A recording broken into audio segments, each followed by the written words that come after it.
All right, we're going to give this another try.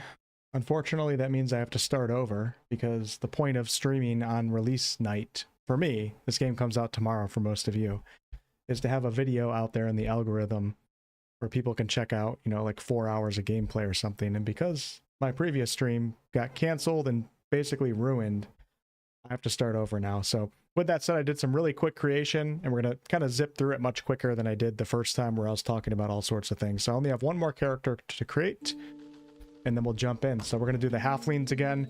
I have Frodo right here, the rogue, Samwise, the paladin, Mary, the sorcerer, and now we just got to do Pippin. So let's do quick creation first, and we're going to do... What did I do for Mary last time? Mary was a cleric. I feel like I wanted... Do I want to do cleric again?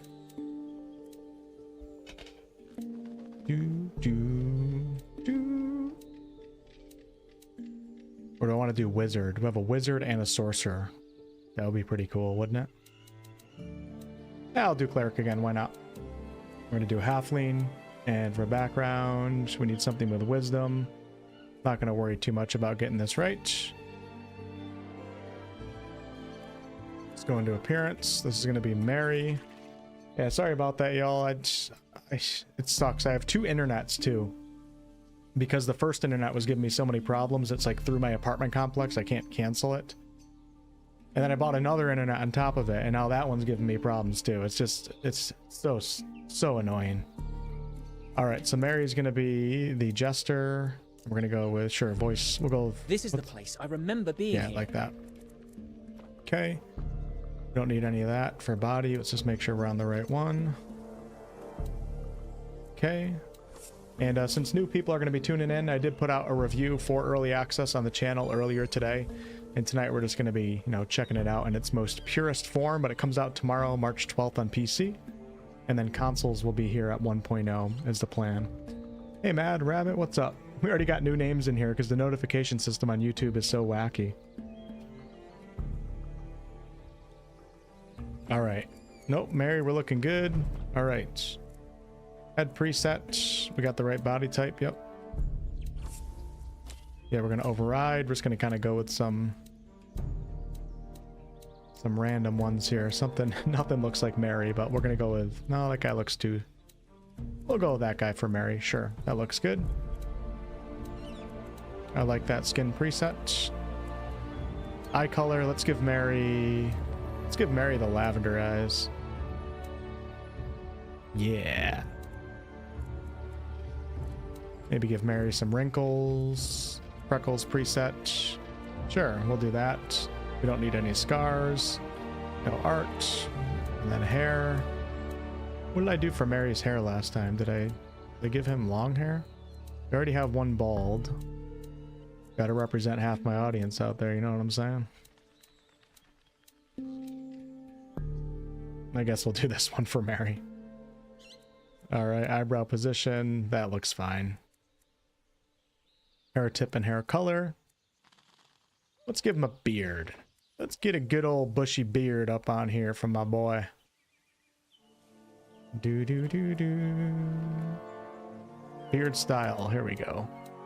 What's the biggest one you can do for a halfling? Abe Lincoln. The Abe Lincoln beard. Thank you for your long-time support, by the way, Mad Rabbit. I appreciate that. Yeah, I like that one again. Perfect. Okay. I didn't even really spend time in making the stats good for the classes. I mean, they're all right. Let me just double check this one. So this is a cleric, so we want wisdom at the highest, 16, 14 for strength. If I do strength, maybe I'll do a dex weapon in my hand. Let's do that. So we're going to up dexterity to 14. Strength, I'm going to drop to 8. We'll use like a scimitar or something that's finesse. Intelligence is at 10. Con is 14. Charisma is 12. Don't really need charisma. Maybe we can get that. Oh yeah, I like that. Perfect. We'll go with that. Okay. Proficiencies, let me just double check the... We're going to let the skills do whatever they want to do. We're just going to double check the languages here. So let's go... And the weapon masteries. Let's go Orc and Gnomish. The only two languages that Mary speaks. And then for spells... We have cantrips first. Holy Conduit's melee. I'm going to choose that one again. Sacred Flame. Spare the Dying. Dazzle. The target's dazzled. They can't take reactions until the start of their next turn. Divine Shield grants the target 1d8 temporary hit points until the start of your next turn. Ooh, you know, we should try that one.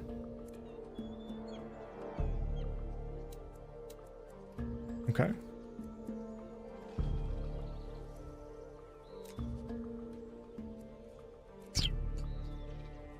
Cleric, advanced.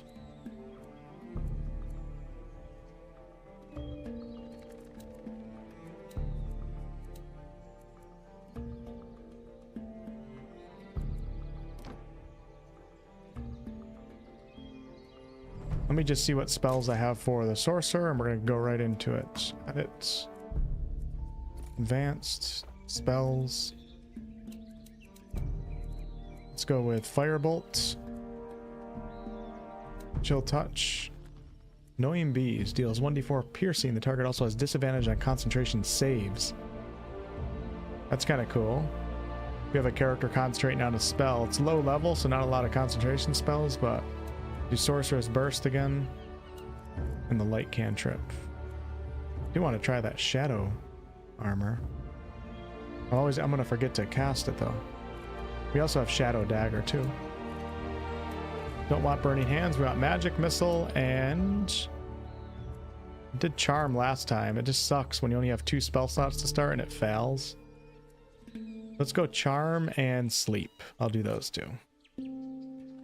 All right, let's go ahead and get back into it, and I'll get back to where we were in no time. Oh crap, I have 2 Marys right now. Oh, it is what it is. No going back now. Wish you could save your presets. Hey K-Man, thank you guys for coming back. Sorry about that. Now I got the lucky scarf, so hopefully the stream doesn't crash.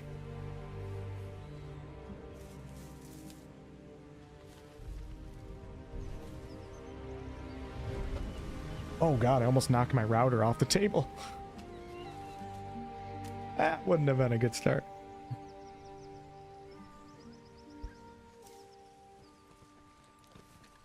Yeah, the character with the black, darker hair is supposed to be Pippin, so.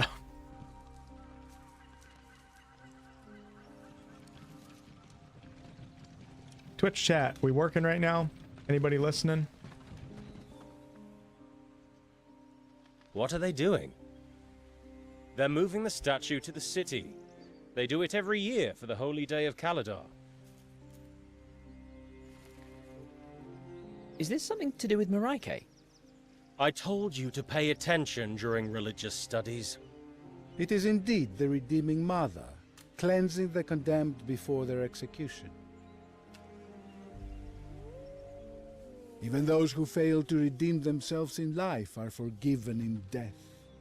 An uncommon representation of our goddess, but fitting for this day of funerals. About that, we're running a bit late. Oh yes, I thought I remembered your faces. We're from the orphanage. Yes, of course. You're the children Mother Caldwell adopted. You must be going to her funeral. Bless her memory. Mahin was a truly righteous Yeah, they all woman. clearly look Thank down you, at the halflings. Blessed day of Caladar to you.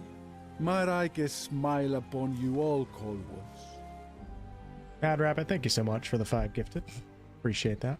Well, if it isn't good old Landry. Couldn't mistake that mop of red hair for anyone else. Oh, I think I left some eyeliner on that one character. Okay, welcome back to Solasta 2, everyone. Where are you going? Instead of explaining everything this time, I'm just gonna play, which might be better for the VOD anyways, so let's do it.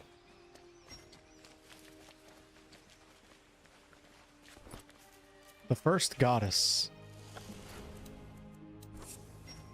So there's a lot of lore books that I picked up in early access, which is nice. I'm not going to read them right now. When we play 1.0, I'll read them, but... Okay, put that spell focus on. Oh, it's a magical device. The Ether Pearl. Brings back to life with 1 HP, an ally who died more than 1 minute ago. That's kind of cool. We're going to take off the shield. Wait, is this my paladin? This is my paladin. What am I doing? Getting my characters mixed up. All right, and this one's our rogue right here. And we have a short sword and a dagger with a short bow. And then I have Mary the Cleric. This is the one where we got to take that off. And then, of course, Mary. Yeah, Mary of the upper bunk, Mary of the lower bunk. Mary Colwall. All right, and then we're going to equip the spell focus so we can cast spells. Must do a little speed run here. Wait, mister, what's going on? Landry. Two misters. What's up, Is that Mr. really Hardcore? you? The one and only. It's been a long time. Must be 10 years at least. It's so good to see you. I wish it would have been in different circumstances. Same here. I'm so sorry for your loss, by the way. Walk with us. We can speak about the good old days. I'd love to, but look. The war. Galavan troops had damaged it, remember? Well, it fell off a couple of years ago. I didn't know. Haven't been back since I left the orphanage. You're welcome, None John. of us have. We'll never get there on time if we circle around. Especially with that storm coming. Looks just like Samwise, doesn't it? Come on, let's climb down. We used to do it all the time when we were kids. All right. The 4 halflings. Little cutie patooties, aren't they?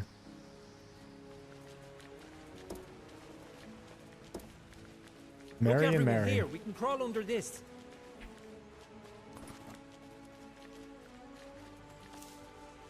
Come on, Landry. Get a move on.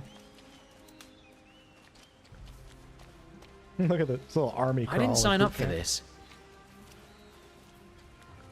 Hey, don't talk about my character faces like that, Pete.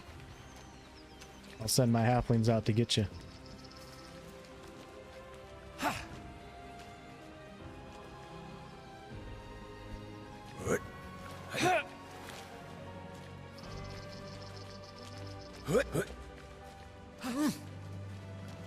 You know what's interesting is I had a few characters that had different movement speeds from one another.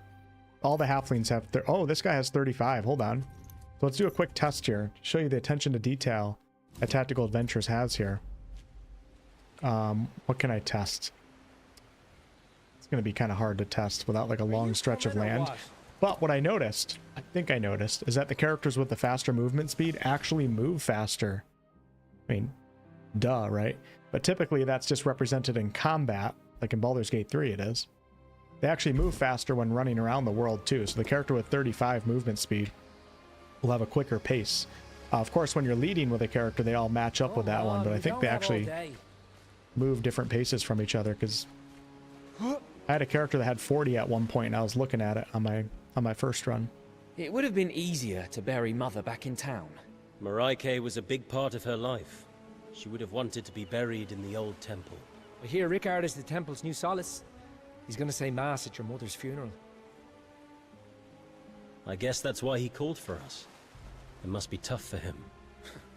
Let's hope he doesn't down a bottle of liquid courage beforehand. Yeah, I think I left makeup on that character. Okay. Frodo Baggins does not approve, but you know who does? Jared Leto. Hey everyone, look!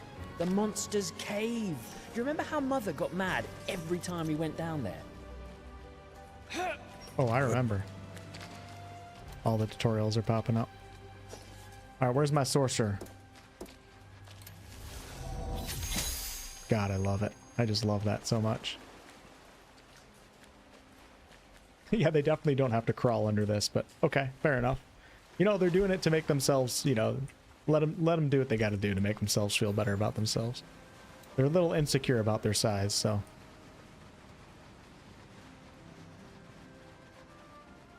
Whatever makes them sleep at night, right?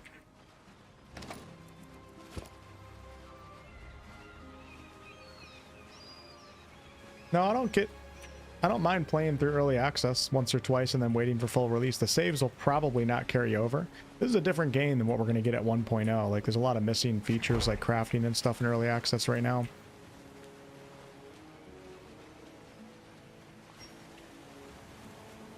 But no, I definitely start a new run when 1.0 comes around. And then take my time and do everything and role play the correct way and all that stuff. Early access is meant to test and just kind of feel what the game is about and support the company, although you can just buy it and not play too, right?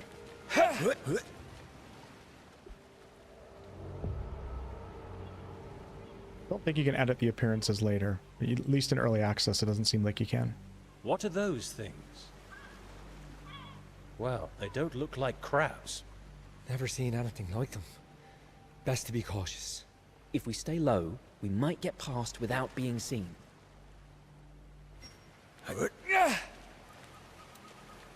Okay, group stealth. Let's go, baby. Gonna watch them dive off. This is actually a cool little scene right here. I love the animations for them doing that. You can stand now.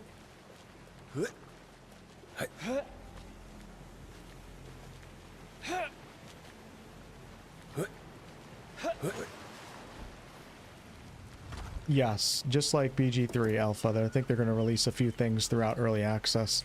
I don't think the story is going to get much longer, which I think is a good thing. I like when early access limits you to like an Act 1 or Chapter 1.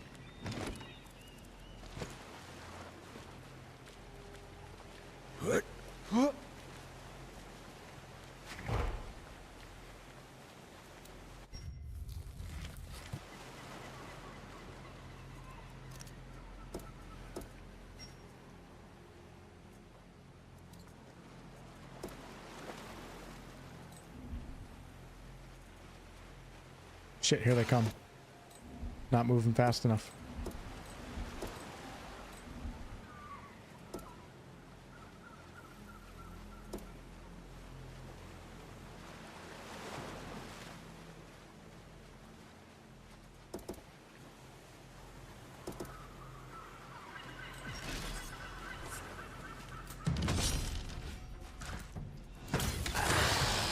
Let's go. We'll get behind. So there's a cover system in this game. If you're a halfling, I guess you're covered by everything now. But there's a few things that you can do in this game that you don't have to worry about in Baldur's Gate 3 as much. I mean, getting cover in Baldur's Gate 3 is important, but there's a cover system in this game where if you're behind like a barricade, it will, you know, increase the chance that the enemy's going to miss, but they can still shoot at you. A little bit more hardcore. Get up there, Landry.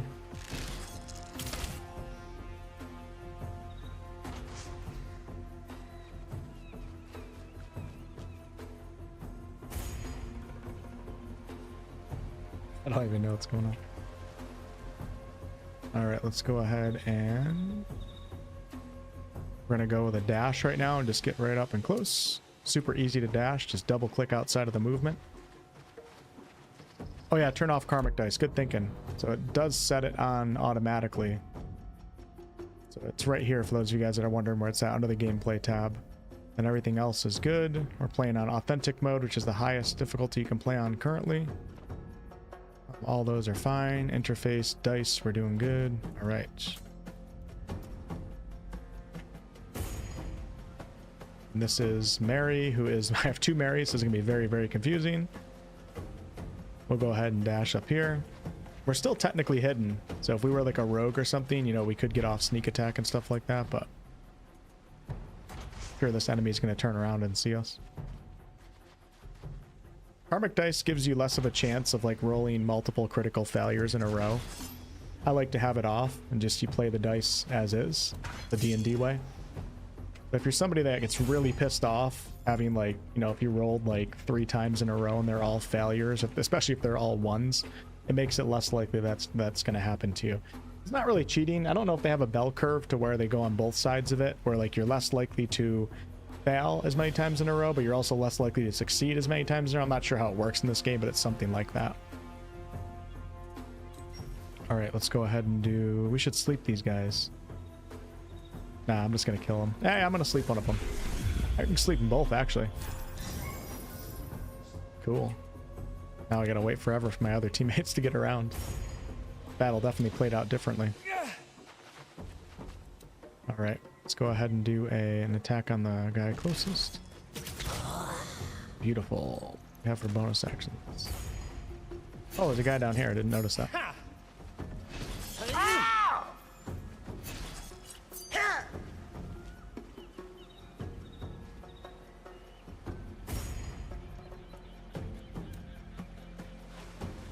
Yeah, this game doesn't need success even anywhere close to Baldur's Gate 3. It's a very, very small project with a very small budget compared to BG3, so they don't need 20 million sales to be successful. I think they just want success for what they're aiming at, for what makes sense. Obviously, it's going to be more niche than Baldur's Gate 3, and then they can work on their next game, potentially making it, you know, a little bit more appealing to even wider audience, I guess you could say, but their first game came out before BG3 and it was successful. So do a double dash. Like I said, when you have a team of 30, 35 and you only spend, I don't know how much they spent on their game. We'll just say you only spend 5, 10 mil on your game versus when you spend 100, 200 mil. You don't need quite as many sales to be successful. Not even close. So they're not even thinking about wanting a Baldur's Gate 3 size audience. It's not even a thought on the dev's mind. Like, not a single dev at Tactical Adventures expects this to be successful as Baldur's Gate 3, nor do they want it to be. They're aiming for a niche audience here. That's why it's a little bit more hardcore, while also trying to make it a little bit more appealing to people with some of the visual aspects and stuff. But this is more hardcore D&D 5th edition. It's for CRPG players and Dungeons & Dragons players versus the Baldur's Gate 3 crowd, even though there's some overlap. Let's go with Magic Missile.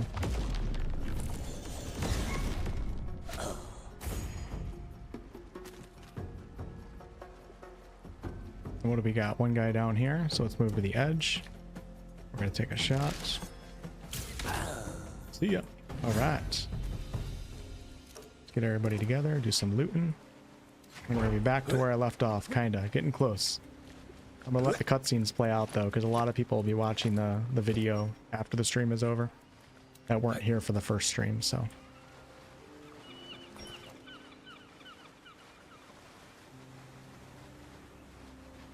Do I have the wrong title on my Twitch stream? Oh, hey, Fireheart. Why are you talking about Tactician on DOS 2? Do I have to change my Twitch settings?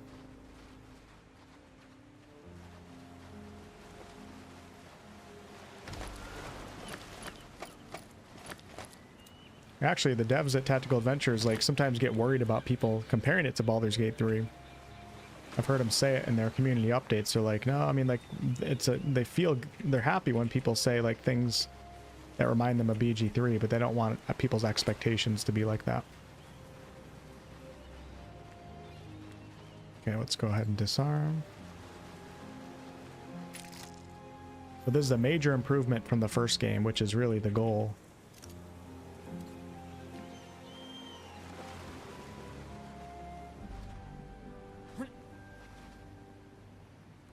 Point and click is so much easier. So when you're on WSD, you have to like face things the exact right way to get it to pop up. So sometimes I like switching to point and click to disable traps and pick up items.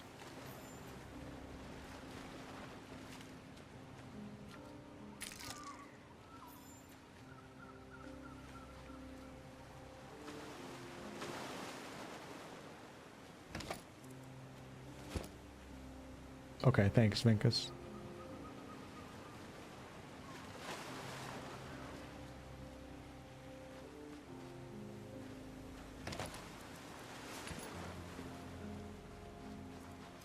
Yeah, we'll do our first short rest. Like I said, the first time you're limited by your hit die in order to get HP back. I have full health, so I don't have to spend any hit die. I'm actually 1 out of 1 anyways. So we're just going to end rest. It was just a tutorial, I guess, for the short rest. Didn't really need it.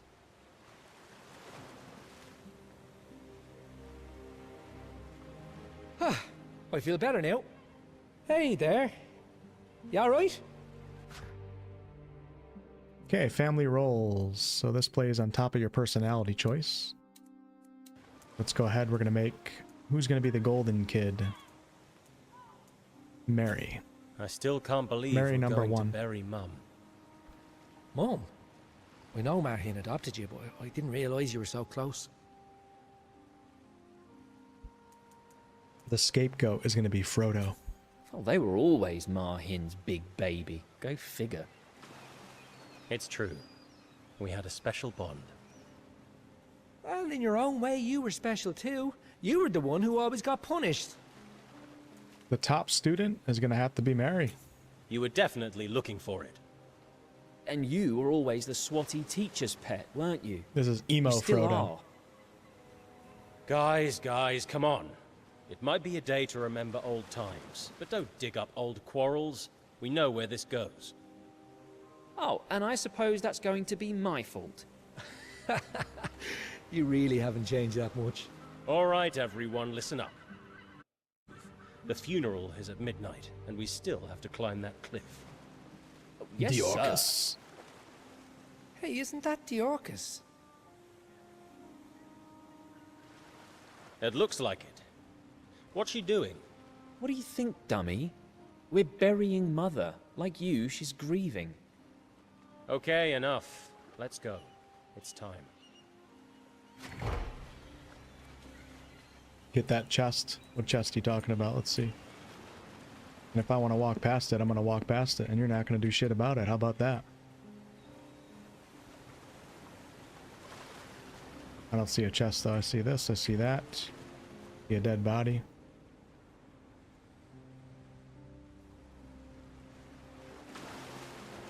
Maybe over here. Don't need the jute bag. It's pointless.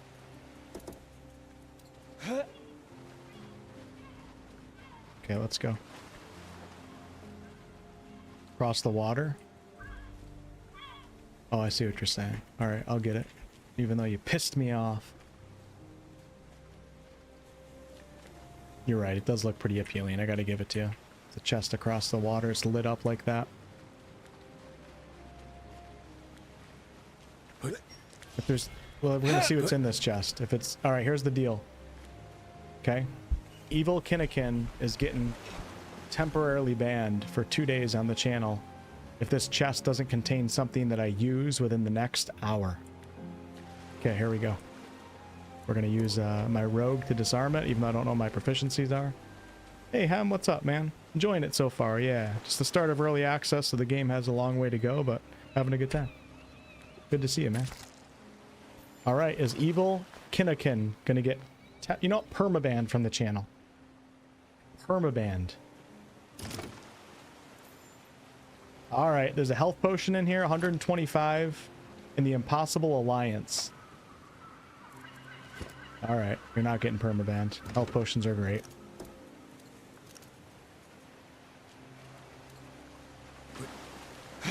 What's up, Spencer?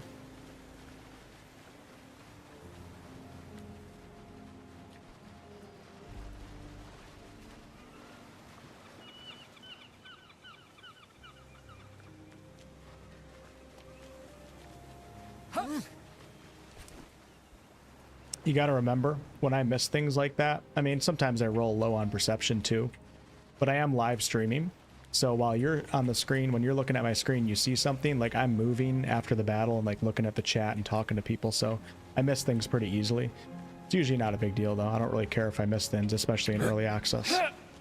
But yeah, so you can call it out if you want, as long as you don't do it in an annoying way, which you're fine. You didn't do that.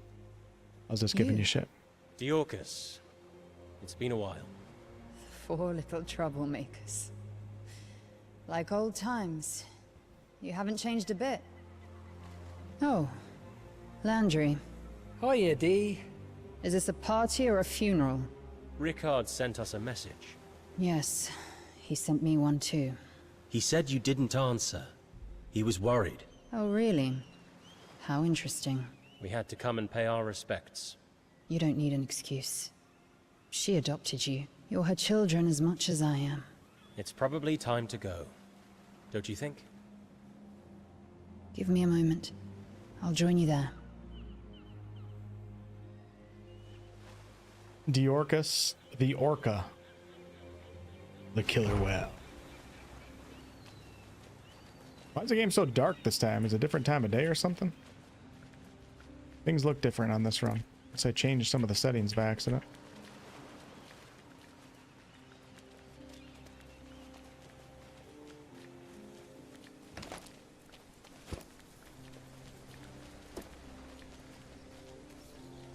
The little halfling brigade. Yeah, I'm not really a loot goblin in games. Starting to become more of a loot goblin. But I'm usually not even an optimizer either. The only reason why I start optimizing like gear and stuff is because I make videos.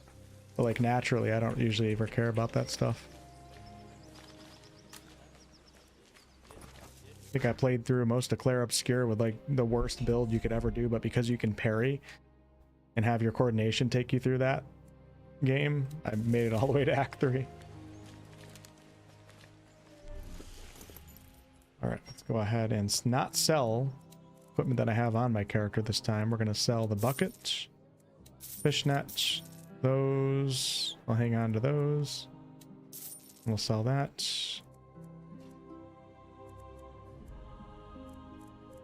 Got all sorts of stuff. So short bow, short sword, dagger equipped right now. So we can sell this one. Sell that dagger. Gonna hang on to the short bow for somebody else. Sell the dagger. Sell the amethyst. We're gonna put on that armor real fast before I forget. Who is that on? There we go. All right. Armor class went up a little bit. And we're gonna sell.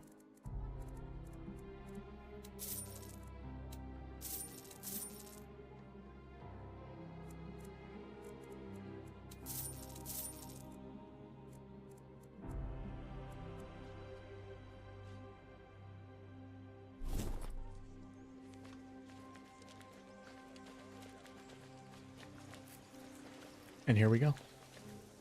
Hey, what's up, Frankly?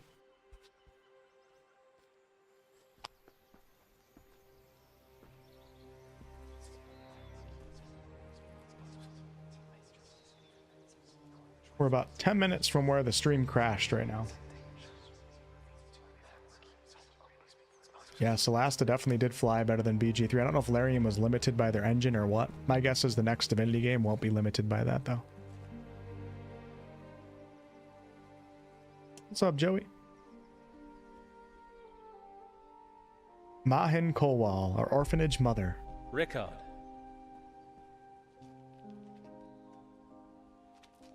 You made it. Teokas. I thought you'd never come.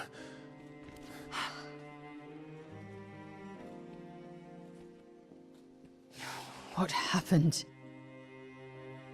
I don't know. She wasn't sick, and yet she knew Mareike was coming for her.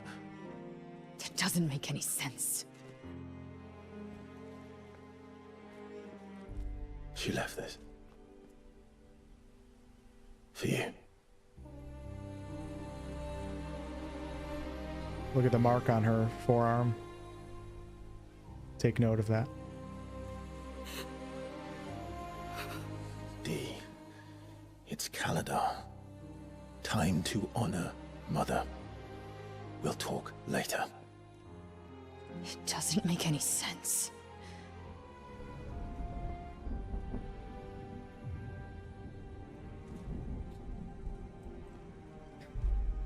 Halfling's face tattoo.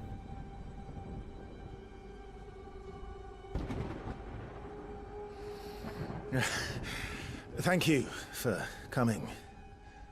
I know it was a long trip. We had to come. She meant a lot to us, but you know that. Yes. Yep, it's Ben Starr. Verso. Lies. Lies. You should have saved her. I told you. It was Mareike's will. It was her time, and she wanted to go in peace. Did she tell you that? Or is it what you tell yourself? D, I'm begging you. We can still bring her back. No! She told me not to. She deserves the peace of death. And Lae'zel. Try and stop me. Mareike. Neck. What's up, Sarah?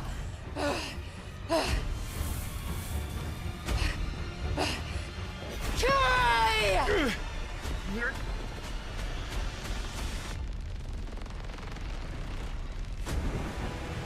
Oh yeah.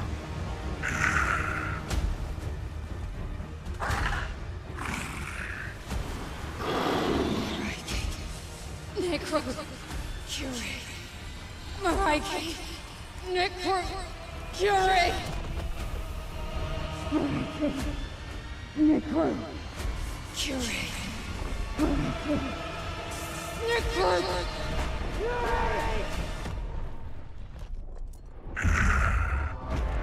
Man, I love the creature designs. There's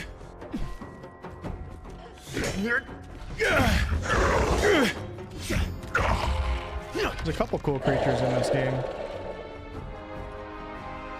Terror birds. Marike, Evo, moment!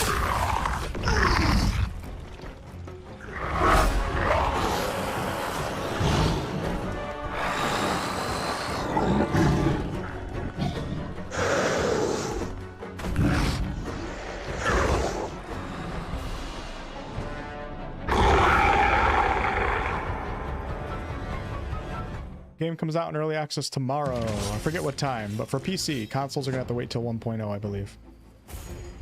All right, let's get this over with quick. I'm gonna try to get a kill though too. This is my rogue, so we're gonna move, keep a shot right there. Oh, this is my sorcerer. I'm getting them all mixed up. I can't believe I named two characters Mary. Pissing me off. All right, this is the sorcerer. Let's go ahead and start off with innate sorcery. Could have checked the attack percentage before and after with it, but that's okay. Okay. Mr. Paladin, get your ass up there. Some of the animations and stuff might need a little bit of touching up.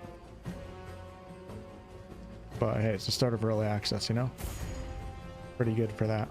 All things considered. Nice. That looked good. Alright, who are we going to send all the way over here? I need a jump. This is Mary number 2. The Paladin. Let's go ahead and do... I'm going to do Inflict Wounds. 45. I hate... Man. I'm not going to lie. After, you know, coming from Original Sin 2 back to 5th edition in a video game... You know?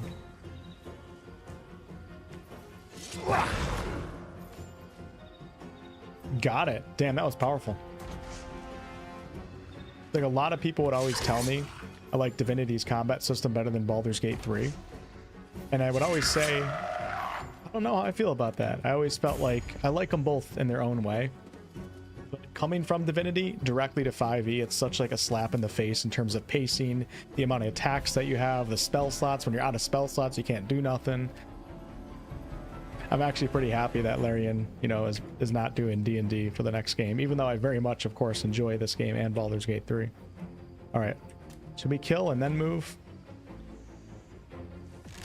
It's gonna take me a long time. Oh God, shot right at his feet.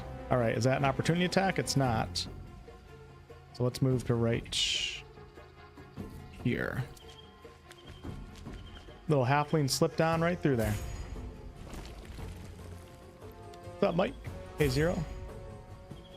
Take my time. You want to learn. All right, let's go ahead and do a firebolt. 80%. And I missed. Those of you guys that didn't play Solasta 1, when you fail your dice roll, when you fail the attack roll, the character will shoot it and it just misses somewhere. Like sometimes they'll fire it at the ground, they'll fire it into a statue. It just shoots wherever the heck it wants. So that's what you guys are seeing when that happens. Why is he standing so... Maybe it's because he's a halfling. He's not even close to the opponent. I don't know if I like their grid-based system. I mean, I like it. I wonder if they can represent it to... I don't know. I kind of just want to turn it off. I wonder if that... Was that an option in the first Solasta? Just so many UI elements that are just not immersion breaking. All right, we have our paladin powers. We don't need lay on hands. I'm going to use lay on hands right now. We're going to use that on Ricard. Kind of curious what happens if he dies in this fight, if he can. So let's go ahead and go to paladin powers, lay on hands. We're going to max it out at 5. Not very powerful at level 1, right? Oh God, these guys have AoE. Death burst. All right, onto the cleric. Let's go ahead and do a... Don't need cure wounds. I think I'm gonna do We're gonna do inflict wounds again at 45%. Oh my god, I'm 2 for 2 at 45%. That just doesn't happen in Solasta. That's gotta be a world record.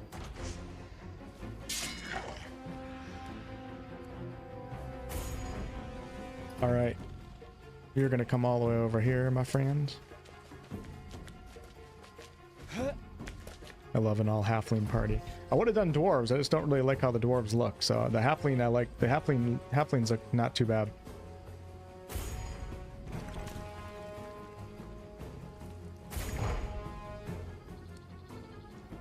Okay, so once again, when you move in this game, if you want to know if you have a shot at a target, just hover it over where you want to move to, and then look for that line. So if I move to right here, I can shoot. If I move to right here, there's no line, so it won't actually be able to target that character.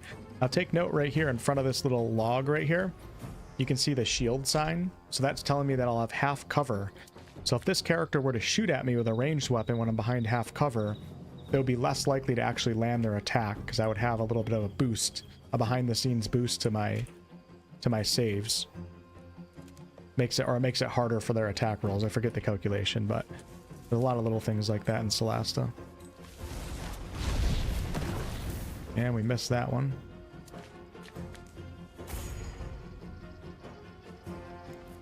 Alright, Paladin. How do I only have Cure Wounds right now? Didn't I have another one? Alright, let's go there. Hey, here we go. You guys ready? The first Divine Smite. Oh, hell yeah. Hell yeah. I should probably hurry up. I think I'm gonna... Oh no. Oh no. Don't... No. Now I'm gonna have an opportunity attack.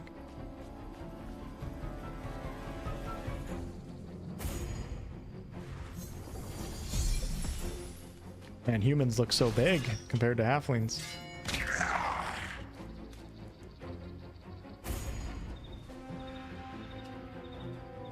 Don't think I have any more spell slots, do I? Let's try a Sacred Flame. It's going to be 45. I've been lucky with 45. Not that time. All right, we're going to take an opportunity attack here to end this fight. So hopefully I don't get one shot. Oh, that hurt. Oh my gosh.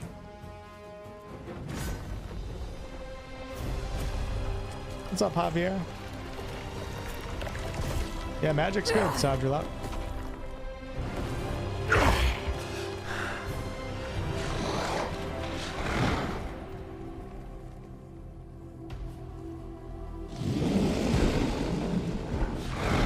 Holy Conduit's pretty awesome.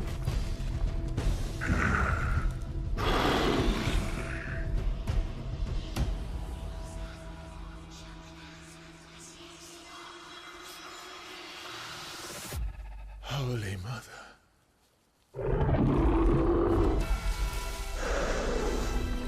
Oh, so good, right?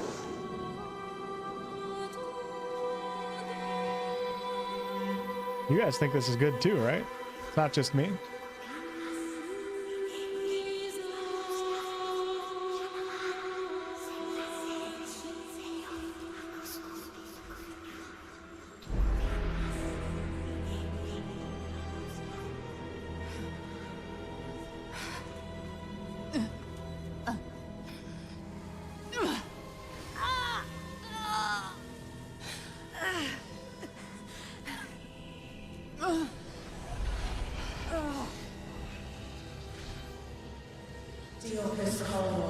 The Covenant must be honored.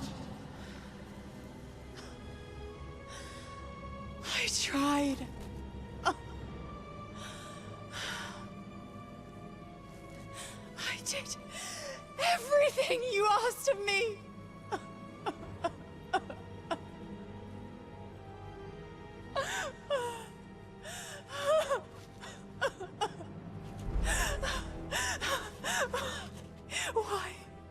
Why did you take her from me? Honor the Covenant. Shadwin was right. You are the betrayer. And you have betrayed me!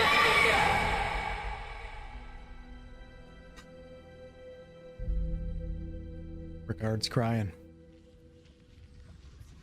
So Diorcus and Ricard are the biological children of our mother. Her mother was a cleric of Maraki?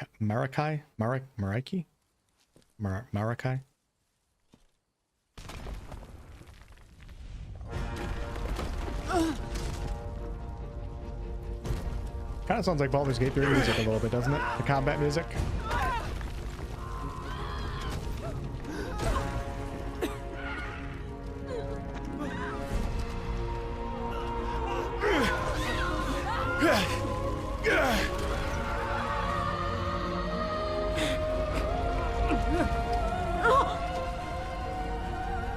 It's not Maliki, or Maliki Dristo Erden's goddess.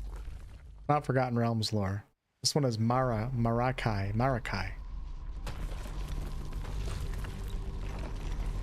Yep, that was Deborah Wild, Lae'zel's voice actress.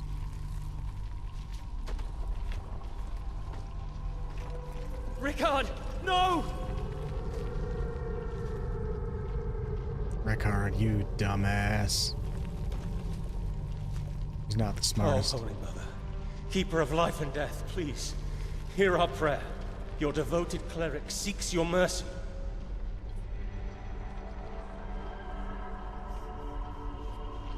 Maliki. Forget my Forgotten Realms lore. This isn't Forgotten Realms, though.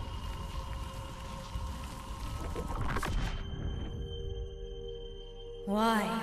The Cold Walls failed to keep the Covenant. Again. We are Cold Walls too. Marhin was a mother to us. We shall honor the Covenant. You would take Marhin's burden to save her son. All right, watch this. You guys ready? So, like I said, there's not a ton of choice consequence, I don't feel like, with like the main narrative. But hell no, I ain't taking no Covenant.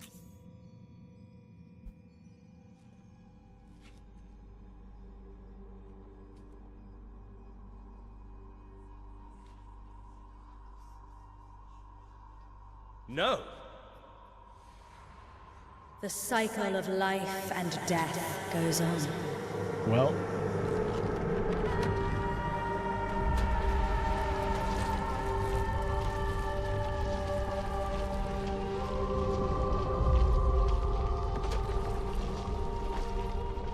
Bye-bye, Ricard.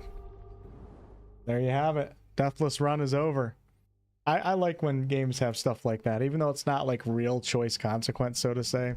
It's still kind of cool, you know? It feels like it. Now we got to go back and choose the other option, but let's ask what the Covenant is. What is the Covenant? Your sacred heritage. A blessed journey to undertake. A flame to keep alive.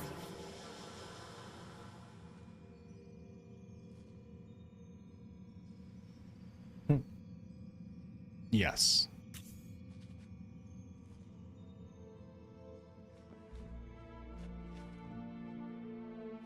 Yeah, I like how I have a scene for the game over, though. It's cool.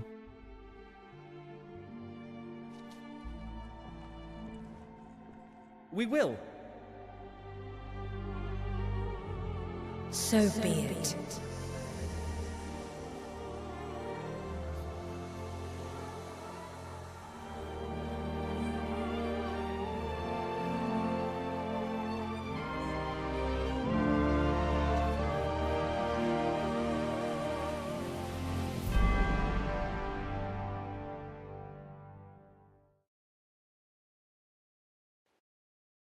Dodging is a powerful defense. Oh yeah, we have the dodge action in this game. That's something that BG3 didn't implement. Probably for balancing reasons. Very good in this game, though. Alright, where the hell are we now? Looks like a different continent.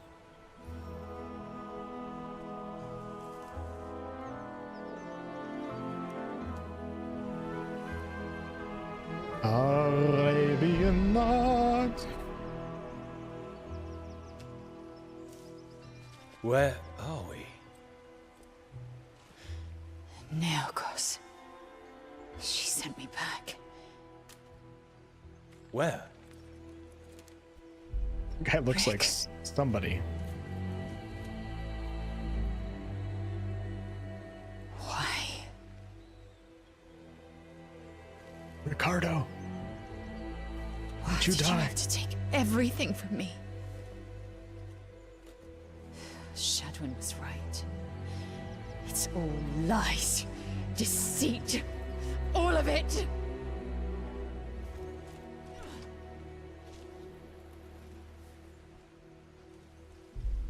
Wait! He's alive. What happened? Where is the Orcas? She's gone. Don't move. We'll go get help. Oh, fine. Quentin, thank you for the tier 1 Guess I'll again. stay here. Did that really happen? Did we really speak to Marai? Oh, it burns. What? God's teeth, I'm branded. Oh no. Remember Diorcus had that on her arm too? So am I. Marai symbol. The message is clear. I'd have a couple of questions for her. Me too. Like, what happened to Landry? He had nothing to do with all this. What about those weird stone creatures protecting Diorcus? True. Well, finding help for Ricard should be our priority. How small they are. Super, thank you for renewing your channel membership. Just so you guys know, I know I haven't been live in like 3 weeks or so. I'm not fully back to it yet. For a couple reasons. One, I'm still healing my shoulder. Feels okay at the moment. And two, I have a Crimson Desert review code and I'm still playing it, and it's a massive game, so spending all my days working on stuff like that. But after Crimson Desert comes out on the 19th or so, like hopefully like that week or shortly after, I'll get back into a rhythm again. We do have to play Ego Draconis. I was just worried about that one because controller sucks on that game on PC. It's very unoptimized, and it's an action RPG, so it requires more shoulder movement and stuff, which is bothering me right now. So but we're going to be starting that back up and getting back to some Divinity lore here soon. Thanks, I feel much better. All right, does anybody need a bow? Let's see. Get your tutorials out of here. So short bow, let's go ahead and see how easy it is to move items. So we're just going to send that to... we'll send, I can't remember who's who. Then I have 1 potion. We're just going to leave it like that. We only need 1 ration for a long rest. Let's see, we'll give him... That's 1d6 with the javelins. And the short bow is 1d6. And the short bow is going to scale off of dex, so I'm probably better off using throwing weapons with a strength character. I really have to, like, kind of... Some of my BG3 knowledge and 5th edition knowledge has kind of gone down the drain. I got to kind of reinvigorate it. It's coming back to me, but...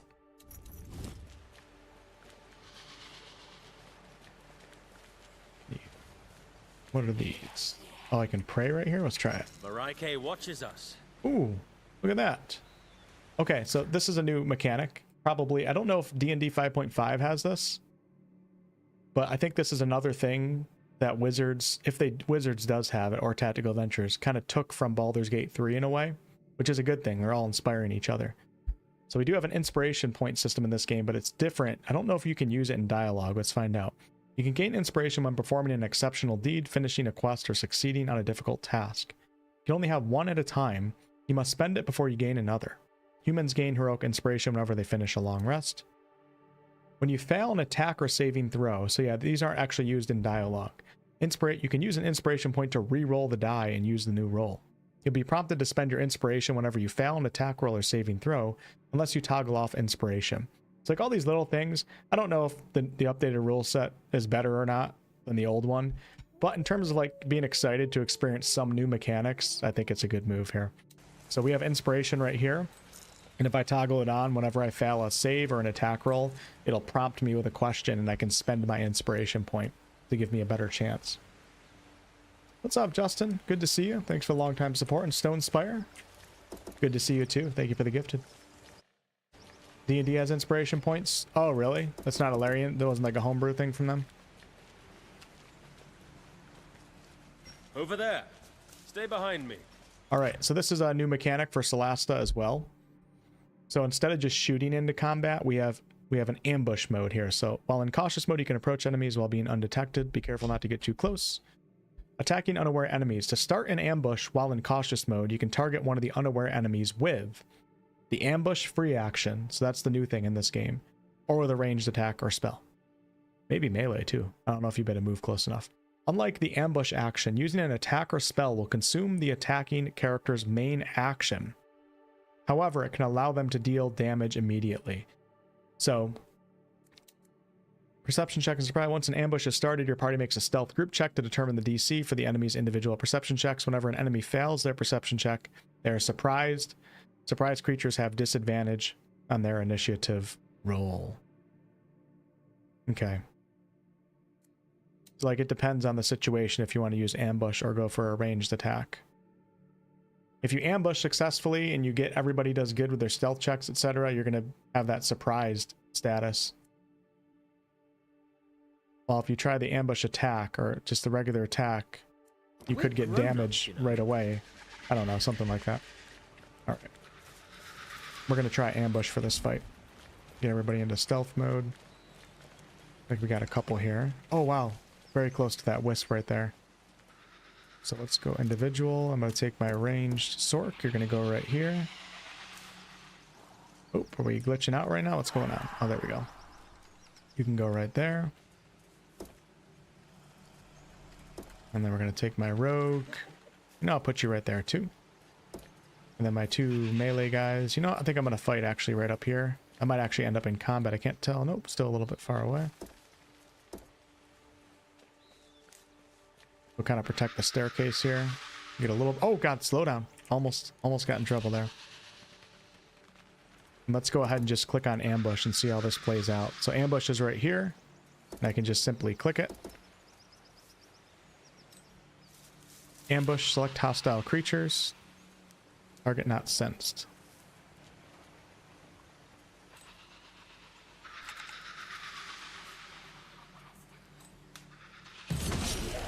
And there we go. So we have the chance for the surprise condition. Looks like I'm 1-2. And they roll with disadvantage for the surprise condition in this one. It's a little bit different. Okay, let's start off with an innate sorcery. Yeah, they gotta do something with these stealth bubbles. They're very, very ugly. I have no spell slots right now. I haven't been able to long rest yet. Arcana, Evo, Malmis! No quarter given. Oh, nice. Straight up killed them.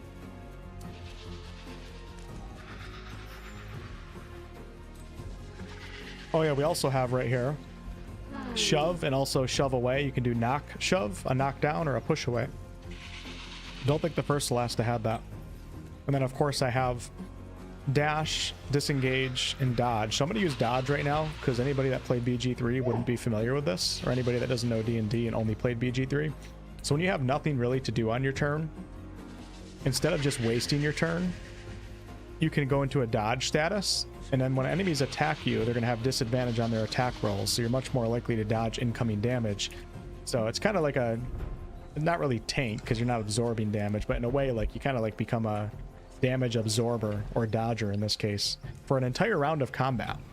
So we're going to go into dodge right now, even though I could probably cast a spell. Let's just do it anyways.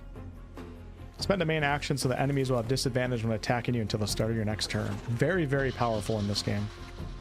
If you have a character that's like super low on health and you want to keep them alive, you know, sometimes you go into dodge and it makes them stand a better chance of being alive longer while still holding aggro on the enemy.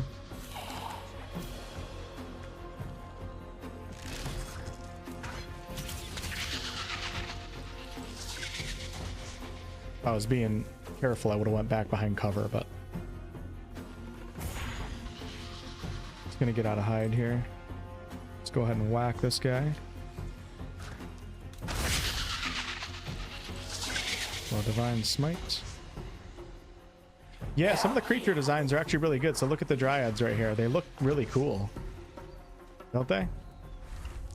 Like the shit, man. You know, I've never been into bark before, but I don't know.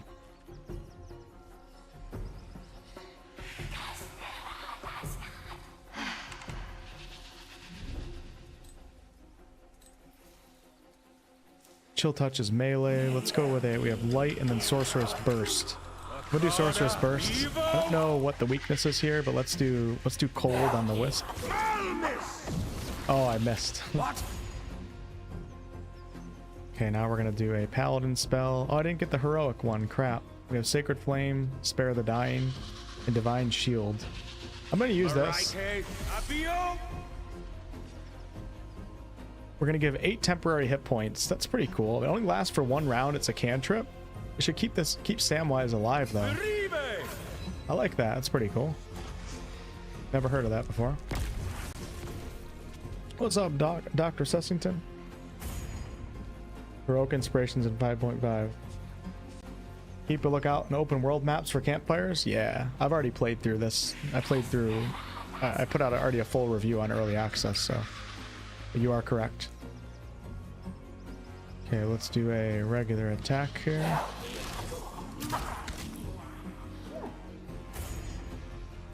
Now my temporary hit points are gone, but that's fine. We're gonna do Lay on Hands as a bonus action. Oh, don't have any of those either.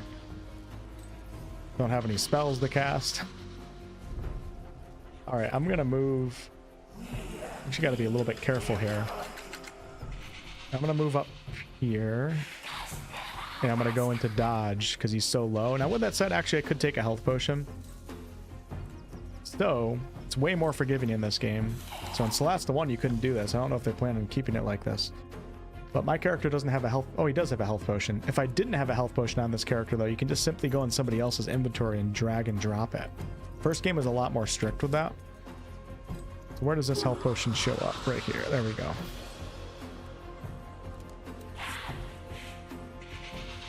Oh, it's you can ready action a health potion?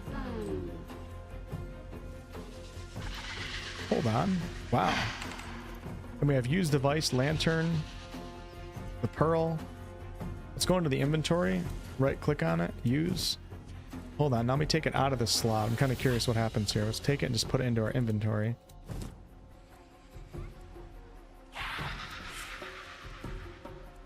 What kind of potion is this? I've never readied a healing potion before. Let's do it and see what happens. I didn't know that was a thing.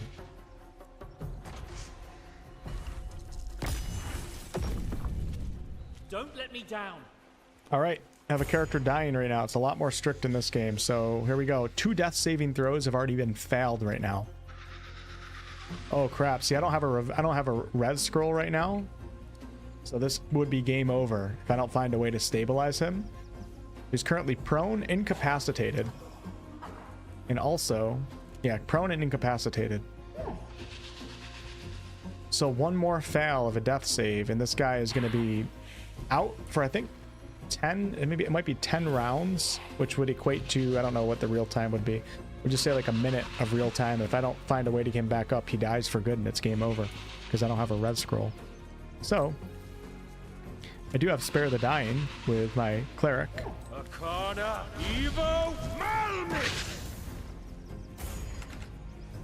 Let's see here. So we have Stabilize, so I can just straight up do that, stopping the death saving throw process, and it's going to put him in a stabilized condition, but he's not going to get any heals.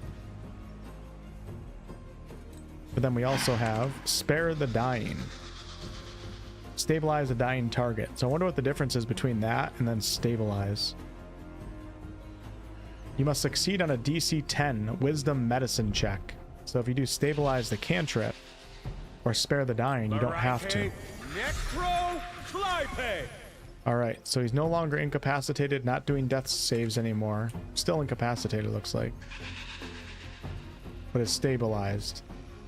So he's not in fear of being killed completely right now.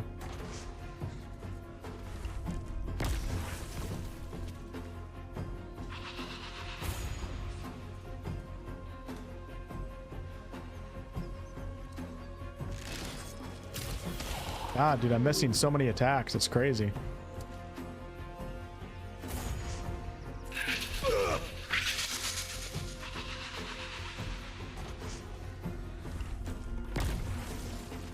So the game, I notice, is a little bit bugged. When it goes to a character that's down like that, it like stays on them while the combat encounter keeps on going. All right, let's do a...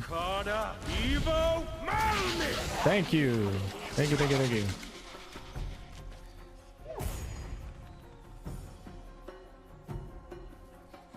All right. I want these guys to come out a little bit. They're very, very far away.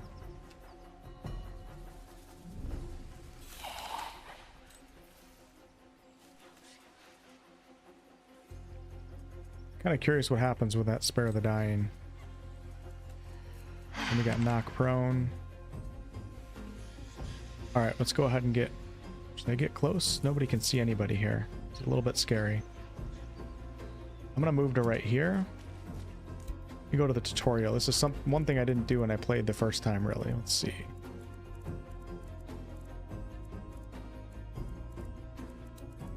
You can choose to ready the selected main action instead of using it immediately. When you ready an action, your character's turn ends. Until the start of the next turn, your character will automatically use their reaction to perform the selected action if conditions are met. For example, your healing spell will be triggered if a wounded ally enters the selected spell's range.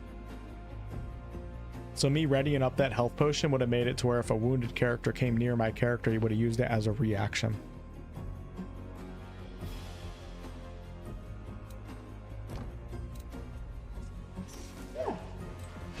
So we can ready up a bow shot right here. And we'll see if a creature comes around the corner, I should get that shot off as a reaction. Here we go. Hey, let's go. Surprised I didn't mess with that in my first run. Didn't feel like I needed it, actually, but... 60%. I need, like, Bless or something. Do we have any scrolls in my inventory? We have a healing potion. So I can use a healing potion on somebody else, too. I think you have to be close, though.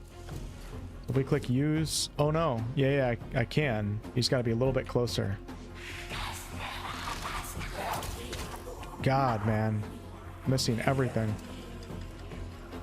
I'm going to turn on Heroic Inspiration. See, now it just sits on this character's turn while the rest of the combat encounter goes on. So that's a bug that they got to fix. Alright. Assuming Dryads are probably going to be weak to fire, but I don't really know. Dude, I'm missing everything. This really is Solasta, isn't it? Holy crap. And I'm super low on HP, too. So what we're going to do here...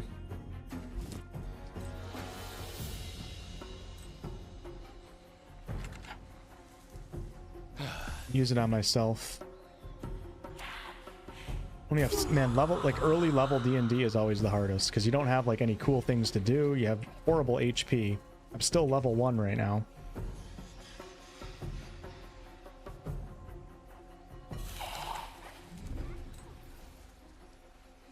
Sacred Flame is at 55%. Can't believe I'm not landing anything here. Spare the Dying, Divine Shield. I wonder if this would get this character up. I'm kind of curious. Let me hit F5. We're going to try it. Kind of curious what's going to happen here. So right now, Samwise has 0 out of 12 hit points. Let's try a Divine Shield. He now has 2, but he's still down. Okay. It didn't do anything. The waste.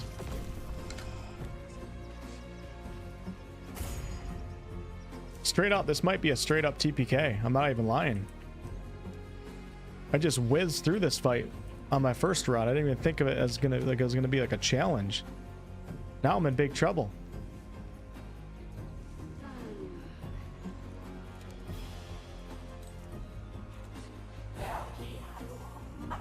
Can't shoot behind cover. We're gonna let those death saves play out. 60%.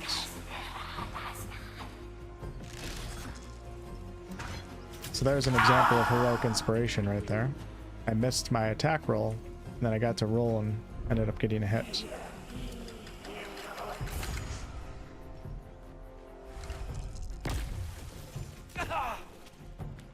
It's gotta be behind cover.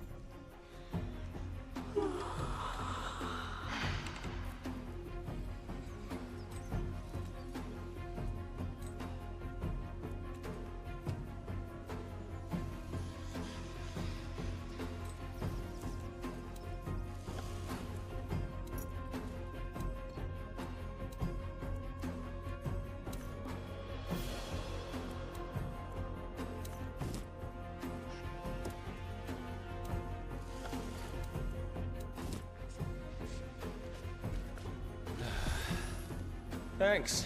Okay, so now he should stand back up.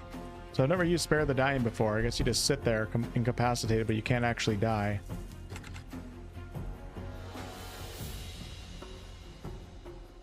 Nice. The health potion was a bonus action.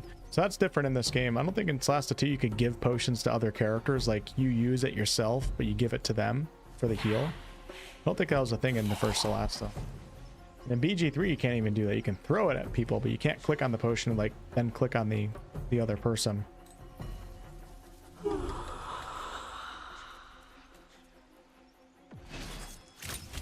Dude, you just miss every attack. Every attack is missed.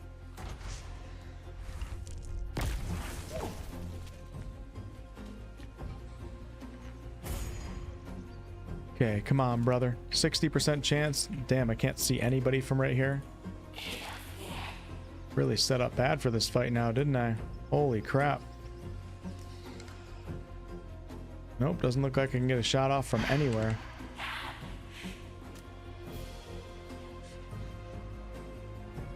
Oh, look, so I can get a shot off from right here.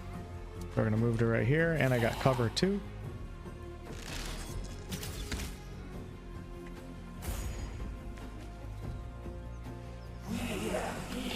Okay, no lay on hands. We're all out of that.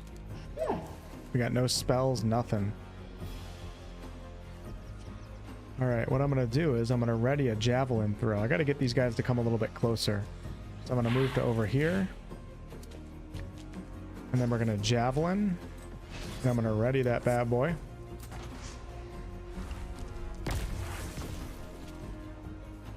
Looks like my halfling did one successful death throw and then one failure. You can see it up here on the top left, green and red.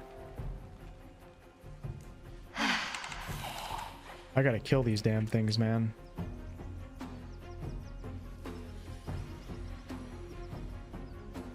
Okay, we're gonna go to right here. Is at 45. Regular shot is at 50. I don't like splitting up damage, but hey, there we go. Beautiful stuff.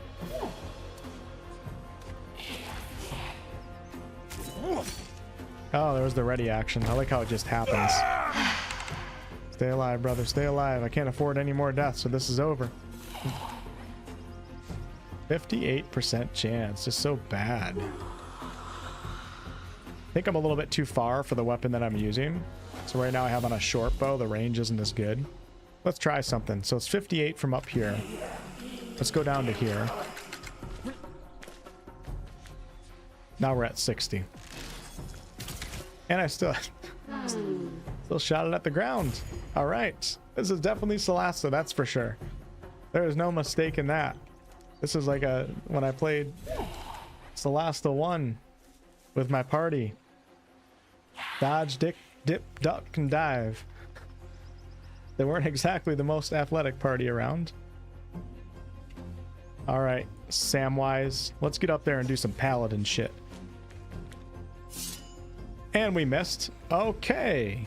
All right. Sounds good. Oh, they get a... That's nice. Okay, the enemy gets a critical hit. Yep. That's how it goes. Okay. All right. Very good.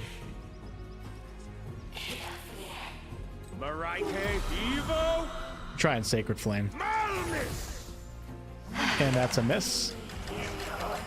Gotta turn on... I gotta remember to turn on Heroic Inspiration on all my characters right now. Hey, there we go. Oh, yeah, let's go. Okay, this isn't over yet. This isn't over yet. One character's on two greens. Come on, baby. Come on. Let's go. This is not over yet. The problem is I can't have anybody die because I have no way to get them up. We have no red scrolls yet at this point in the game. Okay, I need this Dryad to miss. Please miss. Please. All right. I mean, this has got to be the worst luck I think I've... No, it's not. This is what Solasta 1 was like. Guess I'm just not used to this.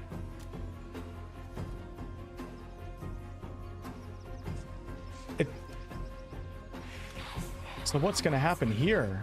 I think this is game over. So I have one dead character right now, and I don't think I have a red scroll. I guess I'll... Oh, I didn't know I had a scroll of Cure Wounds. That's actually nice. Let's see what happens.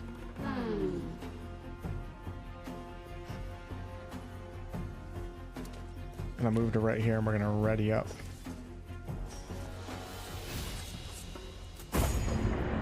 There it is. Knew it. All right. Well, that was a string of bad rolls right there. I have karmic dice off right now, Scanix. It is an option. All right, the question is, do we load in right here and try again? I think I do. So we have 2 alive right now. We're going to give it a try from right here, and if I have to start the entire fight over and like set up a little bit differently, I'll do that. Let's go ahead and move down to get that 60% shot. Let's go. The rolls are looking a little better this time. Okay. And we're going to come up here. Could do a Cure Wounds scroll. Let me think who could use it. I don't know who would be able to use it. Let's see. So Mary can use it as a cleric, but I don't know if Wolfheart can. Or Wolfheart. Nobody's named Wolfheart in this. Okay, I can. Nice, nice, because it's Paladin. But this game is a little bit more strict than BG3, so like if you give a scroll to a character that can't do that spell, they can't do it, I don't believe. Low, but not super low. I think I want to save it. So 1-1 up here. I'm going to go for the attack. Come on, come on. Shit. Didn't have heroic dice on.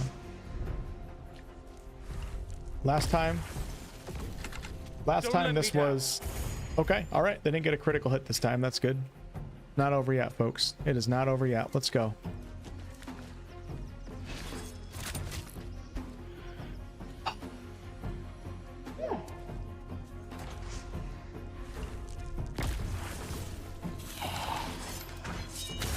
Alright. Oh, shit. It's over. We gotta load back in. Hold on, I really gotta keep... We gotta keep Frodo alive. Why is Frodo the one that's causing the game over? That's very Middle Earth, isn't it? Alright. I think karmic dice... I'll have to look in the settings after this.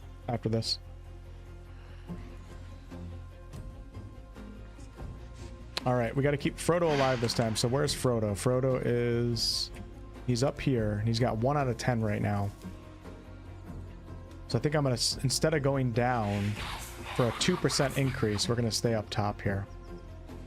And just hope I don't get shot. I don't know why this isn't ringing as cover up here. It's kind of annoying. That should definitely be cover. But it's not showing cover. Alright. Let's go. Let's go. It's all about the luck of the die, baby. And then I'll move all the way to over here. Out of sight. Okay, we're looking F5. We're already looking really good right now. This guy is 1-1. So let's go ahead and ready up a javelin throw.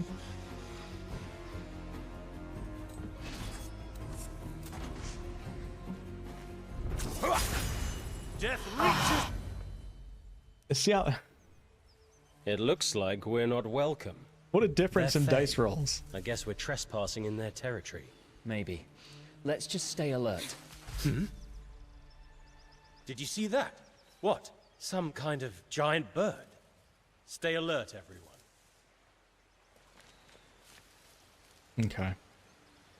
Now, to be fair, if I set up better and, you know, looked at my heroic inspiration a little bit more and realized I had cure wounds and all that, you know, there's a chance that it wouldn't have gotten that intense.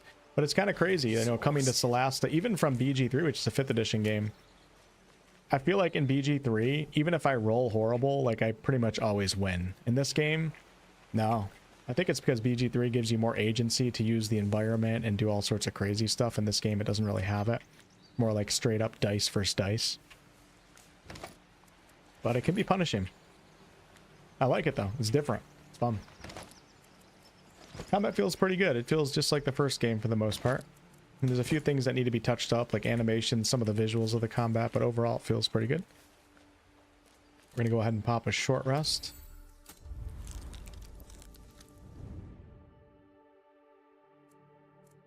And so this is very different from BG3 here. So I have 1 hit die to roll because my characters are only level 1 right now. And this is going to determine what my heal is. Whoa, that was a really good roll. So we rolled 4, rolled 5, and then rolled 2. And that's it. That's all I can get for heals. For the entire... It doesn't matter if I short rest again after this. I can't get any more heals from resting until a long rest. Fortunately, I'm not playing classes that regenerate things on short rests. Warlock is not a class currently in early access.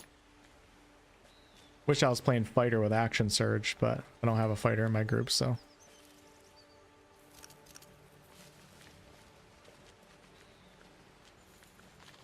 Make sure there's nothing here. Take a look at the map. This is a cool character coming up here.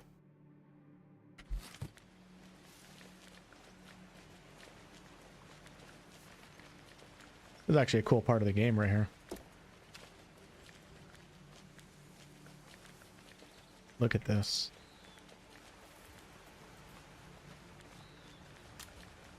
The Lord of the Rings.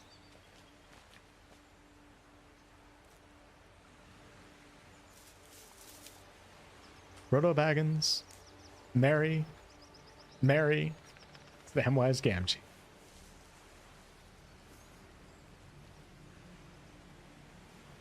Definitely inspired by Greece, right? You'd have to say.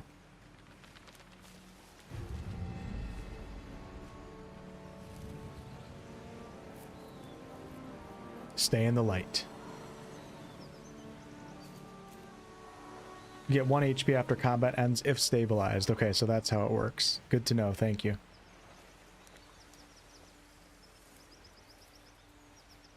So it's very important to stabilize characters that are knocked down. It would be much simpler if we actually knew something about this place. Might switch the controller here in a second, but it's just, it works really good. It's just like mouse and keyboard for any CRPG works so much better.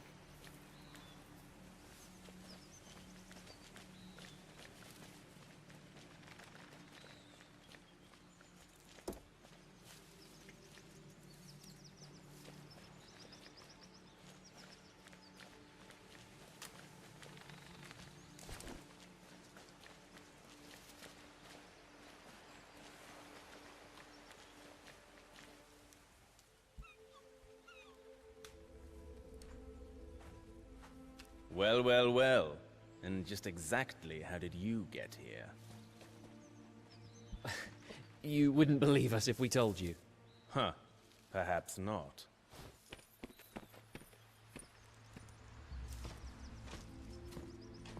By the Nexus, Steelmind. You weren't joking. More Argad spies. And this time in Our Lady's private estate.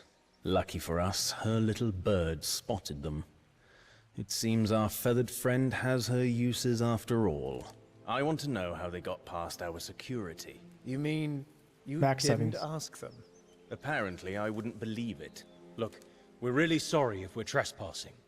We were teleported here against our will. We're not spies. Ha! You know what? You're right. I don't believe you. Nicely done. We are going to have to sort this out.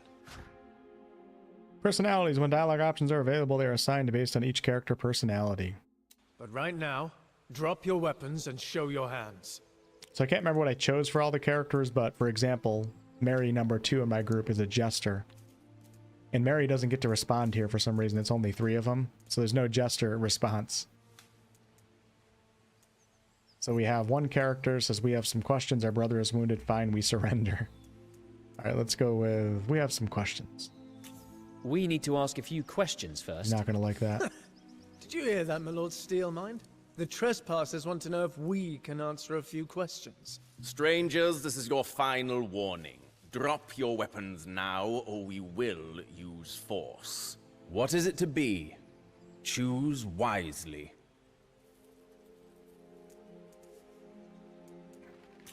Wait.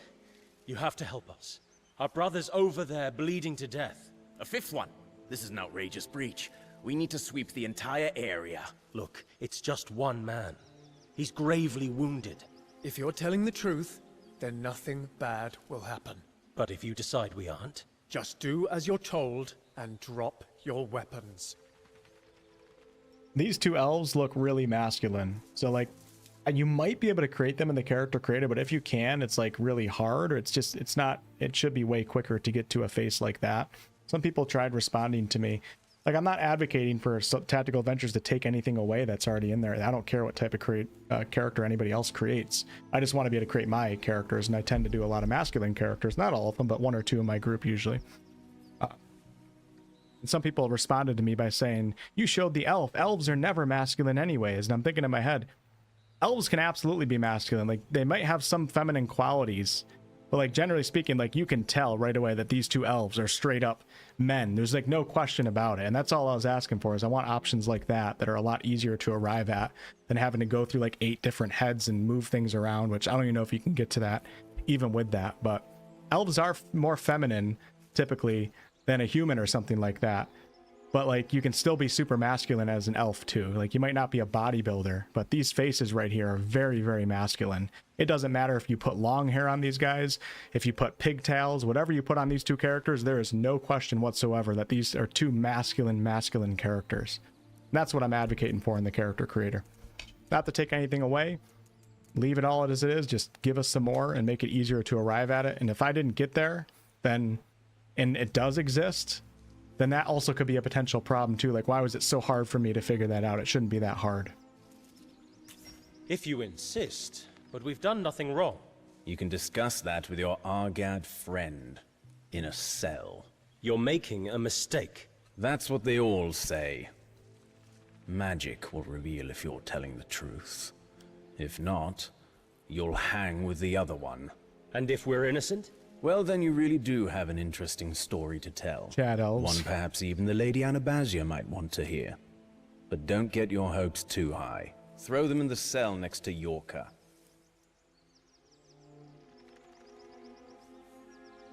All right, we're getting put in a cell. So yeah, hopefully Tactical Adventure. I know some other creators felt that way too, because we have like a creators forum that some of us are a part of, and a couple other people agree. Might as well get cozy with your Argad friend. He ain't got long. Here, Lord Steelmind is looking for his head. Guess you'll be next. What friend? Psst. Hey, are you part of Gilana's outfit? Who? What? No. We're not part of anybody's outfit. Shh. I know you can't talk openly. Beacon eyes and ears everywhere. I get it. It's time, Yorka! Crap, it's too late. We need to trust each other. Please.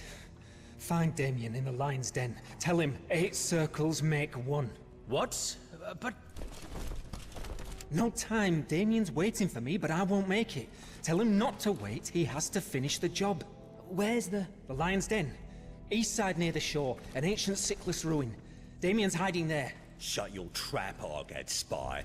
Time's up. Make sure you aren't followed. Jira sharing secrets with ya? Ha ha! Don't worry. You'll be joining him on a gallows soon enough. But we don't know this man. We're not spies. Ha! Yeah, pull the other one. Now, move your ass, Yorka. Long live the Republic! Death to the beacon! Oh! Toodaloo. We get another Save ice your pack breath, while it's playing Yorka. Greyback. Not many left. You're next, rebel scum! Everyone okay? Not too sure. It feels like a nightmare. If only. Mareike, the funeral, Rickard. It's all real. And this mark. What have we done? We should never have accepted this quest. We had no choice. Mareike would have killed us all. Don't forget, she's the goddess of life and death.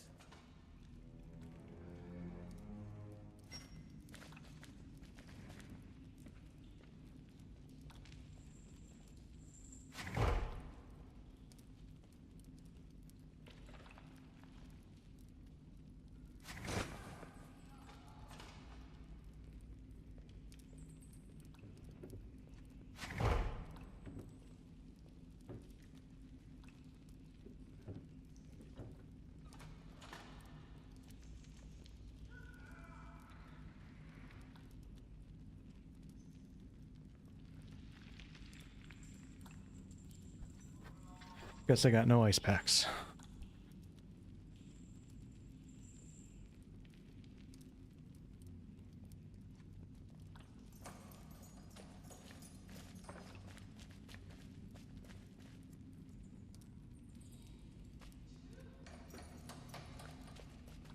This kind of reminds me of Moonrise Towers. It looks actually really inspired from the prison in Moonrise Towers. Like, it looks, I'm just kind of seeing that right now. It looks very Moonrise Towers. All right, we're gonna rest, but first we're gonna open up this box. Party food, so you only need 1 ration for a long rest. This is gonna be my first long rest. Rest for a long time, recovering all powers, spells, hit points, and half of spent hit dice. All right, select a time to wake up. This is another thing you can do in this game. I don't know exactly what the use of it is, but it's kind of cool. We'll spawn in the dawn. Sure. Pippin unfortunately got... Fortunately, I screwed that one up. Alright, let's go ahead and level up. So level 2, and you can actually multi-class in early access, which is cool. But I don't really see a reason to multi-class. When you can only get to level 4, it's probably... I don't really know. There's probably some combinations you can do. Like getting sneak attack from the rogue or something, but we'll just stick with our 1 class. Actually, let me see what the multi-classing menu looks like. And here we go. So we can multi-class into the classes that we have sufficient attributes in. Did BG3 do this? Do they have a requirement, minimum attribute requirement for multi-class? And I can't remember. So we can go into Sorcerer, Fighter. We get a fighting style if I do that. You know, since there's no level 5 in this game, you're not slowing down. Well, there's going to be on release, but in early access, max level is 4. No. So since there's no level 5, we're not racing for that multi-attacks. Maybe multi-classing isn't that bad. You get a fighting style and second wind as a paladin. The problem is I'm not going to have more spells. Like, I'm going to do it. Let's just do it. All right, I got a fighter paladin right now. And now I got second wind for a heal. And I get to choose the fighting style. And we're going to go with... My paladin is going to be... We're sword and shield right now. 2 weapon fighting, so you can dual wield. Shielding, when you're within 5 feet of an enemy, great weapon. When you roll damage for an attack roll you make with a melee weapon you hold. 2 hands, you can treat any 1 or 2 on damage die as 3. Do any of you guys know that play D&D 5.5 if Great Weapon Master is still a feat? Because I looked at the level 4 feats. And Great Weapon was the same as this. It wasn't actually like add 10 damage for a -5 to attack roll. I wonder if that got nerfed out of D&D 5.5. So honestly, one of the best ones here you just can't go wrong with is defense. While you're wearing armor, you gain a +1 to your AC. It's just a straight up +1. You can't go wrong with it. It's not weapon dependent. Doesn't matter what you're using. I'm going to go with that one. And then we got Great Axe proficiency. And every time you level up, you can change your weapon proficiencies if you end up not liking your weapon masteries. If you end up liking one that you don't have, you can switch it up. So right now we have longbow, Great Axe. I'm going to do Great Sword because we'll probably come across a Great Sword here soon. Don't really need longbow. So we should do we have a heavy crossbow? I don't know if I come across those. We're going to come across light crossbows though. And that comes with a slow ability. All right, so first ever multi-class in Solasta 2.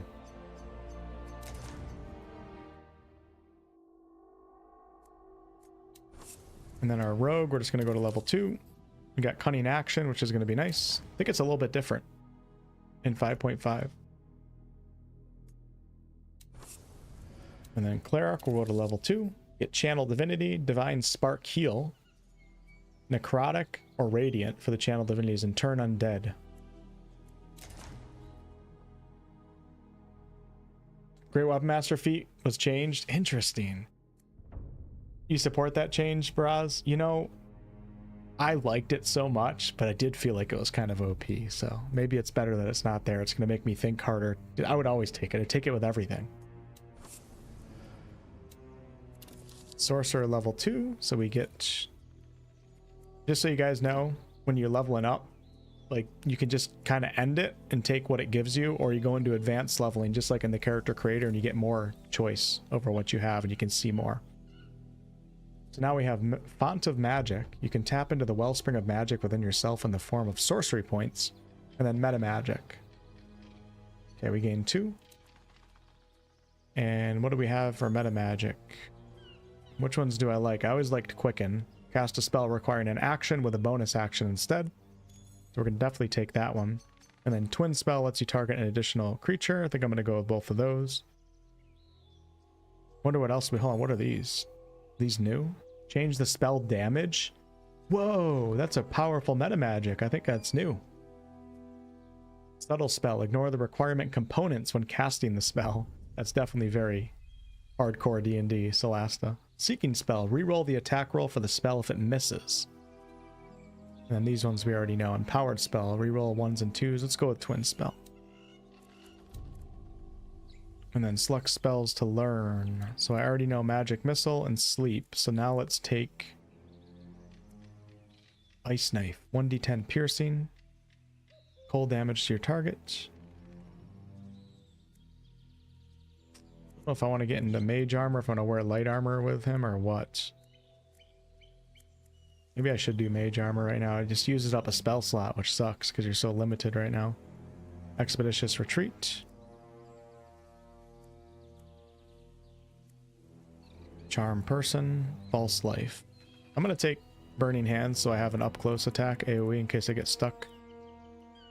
And then we'll also take... Ooh, Shield. Hell yeah.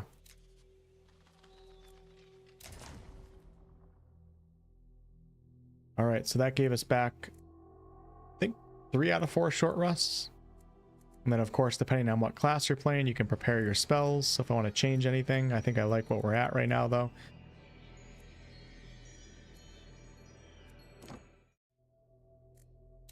And then for the Paladin, we can switch out the spells. Do I have Bless on any of these guys? Let's get rid of...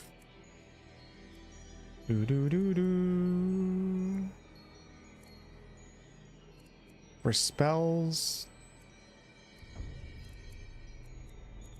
Oh wait, Cleric doesn't have Bless. Let's go with... That's Mary. Okay, hold on. That's the Sorcerer and Mary.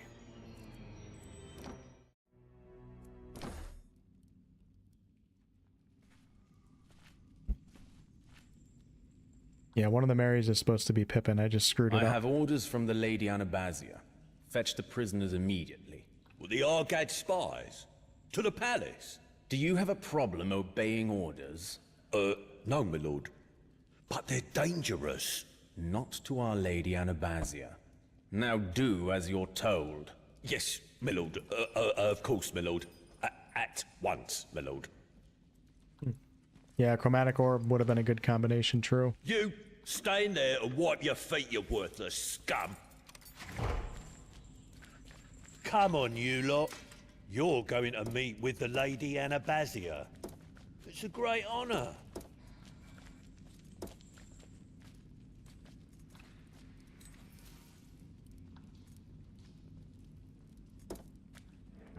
Come on, don't dawdle.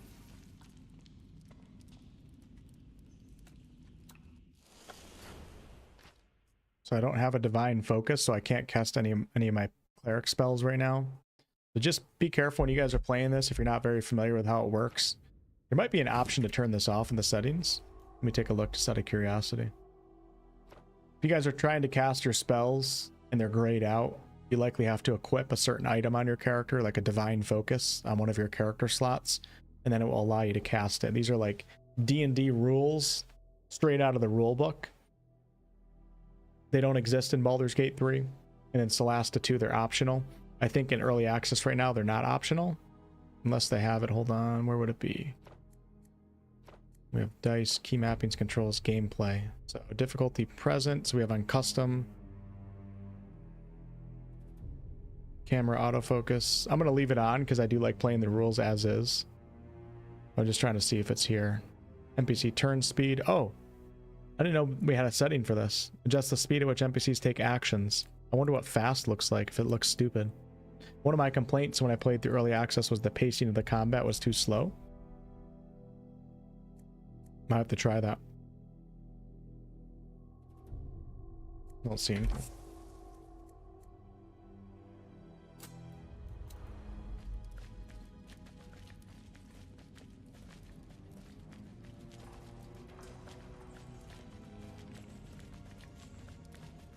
Damned elves. Worse than the new empire. Can't hide your cursed city forever. This is very Moonrise Towers. I ain't done nothing, I tell you, nothing. Fair trial, sir. I desire a fair trial, please. You gotta help a poor sailor, please. Please! This little man. Oh, crap. I guess we're going ahead of this guy. Yeah, I'm playing all halflings right now, by choice.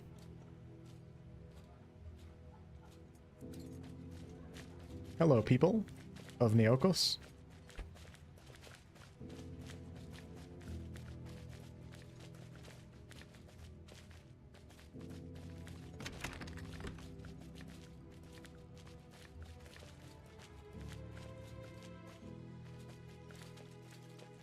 Let's see if I can just use my control. It's hooked up.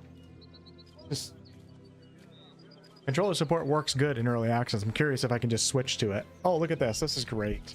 My shoulder's freaking killing me right now. I don't know what the hell's wrong with it, man. Gotta like sit a certain way. Let me get a pillow. Move on.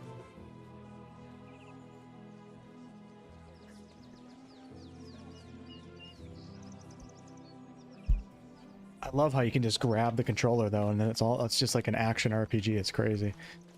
And then I hit this, and we can actually do point and click on controller too. But as you can see, it's a little bit more difficult using a joystick for point and click, but it still works. The new guests in the dispensary? Evo! Oops. No, Come on, don't dawdle. Did we just teleport to the new empire? Wish it was that simple. But it's got a definite old world Manacalon feel. Ugh. We don't have time for that. I say, who are those raffish types? Certainly not from around here. Upstarts from Dinas Argad, I'd wager.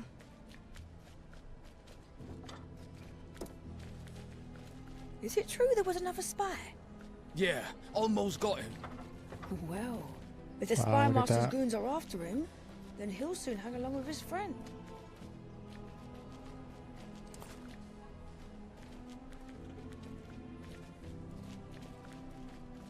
Oh, I thought it was a raccoon at first.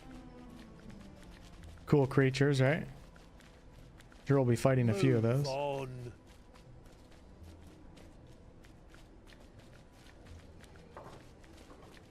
Halflings.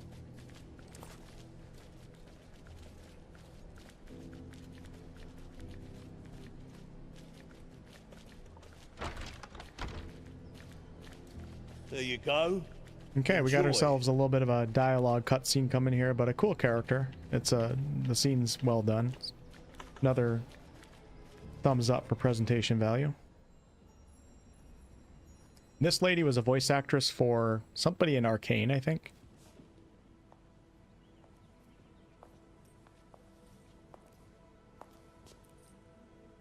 Greetings, travelers. Welcome to my humble court. I am the Lady Anabasia, guiding light of Kayamar.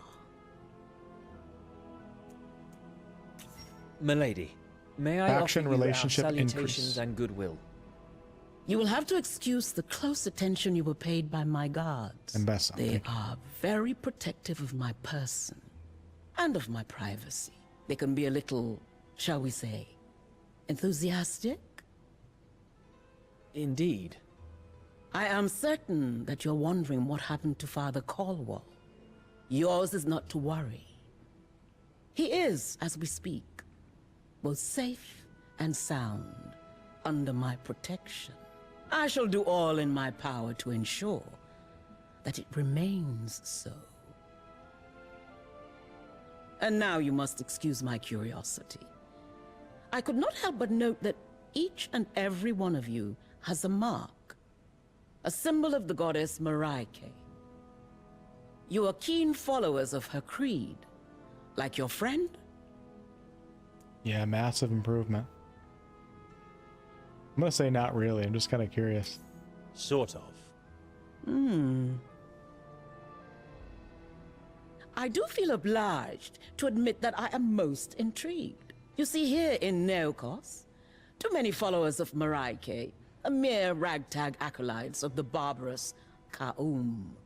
Nomad wanderers, beggars of the wilds.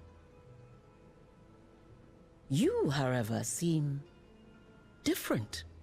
Lest you wonder, I have already spoken with Father Caldwell and have offered him my full protection and shelter in exchange for the opportunity to build a place of worship here, where he may bring his faith and service to my loyal subjects. Did he accept? He sounded most interested.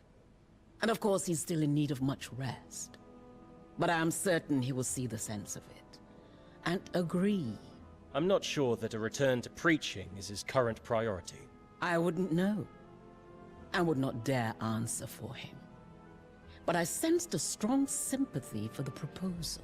But please, tell me more of your good selves. I am intrigued to note that you all hail from far-off Ferendra, the Principality of Masgarth, I believe?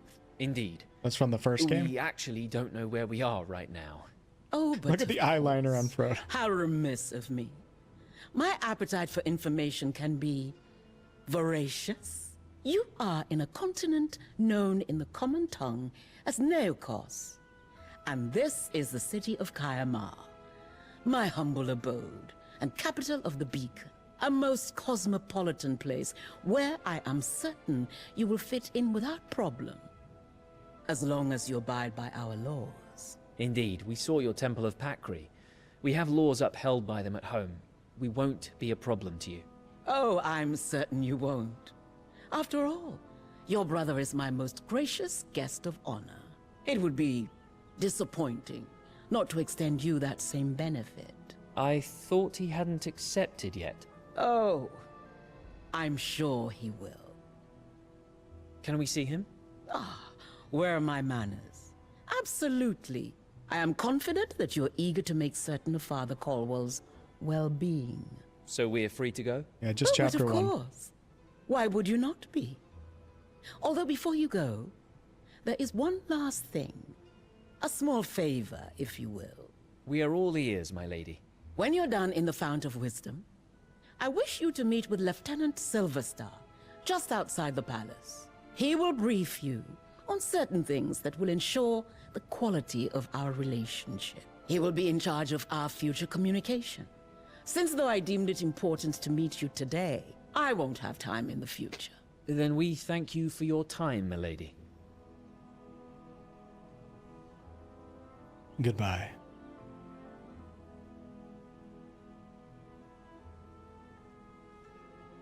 They were Good in the music in the woods. background too. Yes, the spy master was furious. Forgot how to use controller. Select action. Okay, so if we go to... How do you get to the journal? Oh yeah, so for the controller you hold that. It's actually pretty cool. So for the controller you hold down RB. Then you just scroll the different options here. It's really nice. Move on. So we got our local map.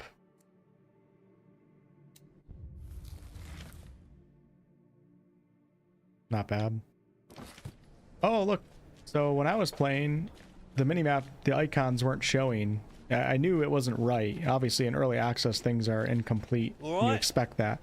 Now But when I have to played get my you to the version of the game, dispensary to well, this see your friend. when I finished this game a few days ago, the icons weren't showing on the minimap, and it was really difficult navigating the maps. I like with the joystick how you can control the walking speed. On controller with WASD, it's really hard to walk. Because you can't tap it lightly, really. This is actually super nice. Look at these halflings.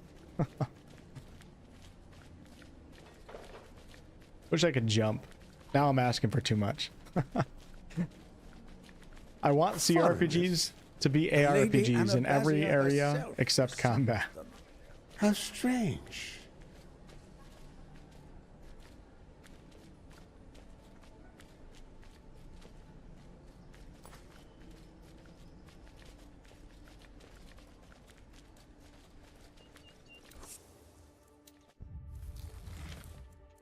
There you go.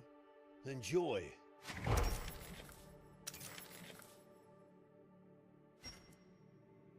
Jiro told you about a secret hideout near 𝑘𝑎𝑟 and asked you to meet with someone there, a friend called Damien. So that was the guy from the prison. You met Anabasia, ruler of the city of 𝑘𝑎𝑟. She told you that Ricard had been cared for and is now safe. He is a guest of honor at her dispensary. So we're going to talk to Ricardo. I think he's in that room, but let me just see what's down here.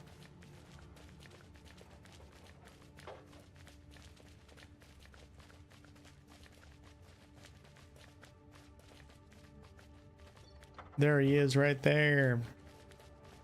Well, these beds are much nicer than the ones in the cells. Can't argue with that. O wise owl, as your witness, hear my prayer. Huh, it's like Kingdom Come Deliverance.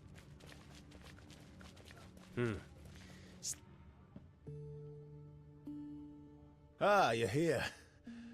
Hey, Rick. Good to see you smiling. Rick. How are you? Tired, but alive. Thanks to you and Marai. What's that smell?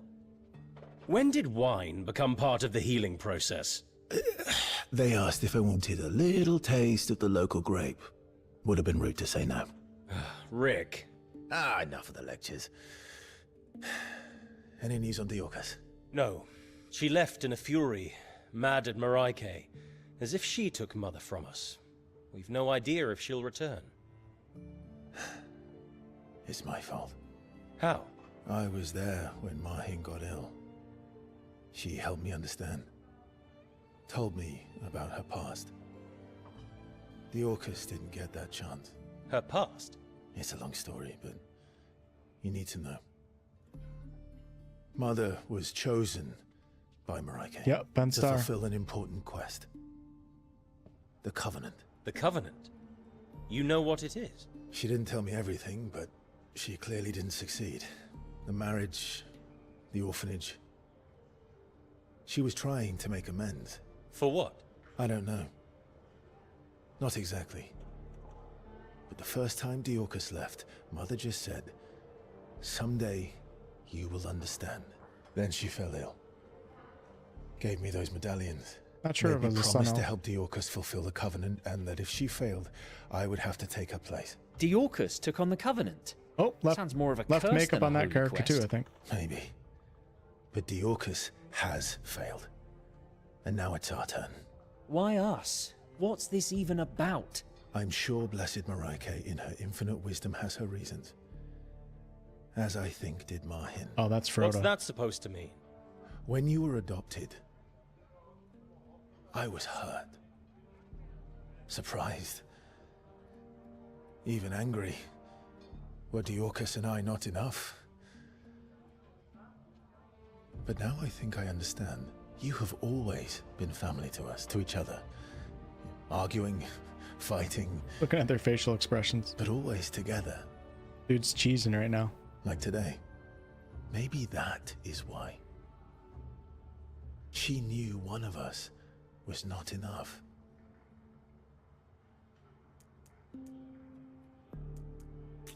Anabasia says she spoke with you. What did she say? Something doesn't fit about her. She's, too nice. I think she might actually be a tyrant.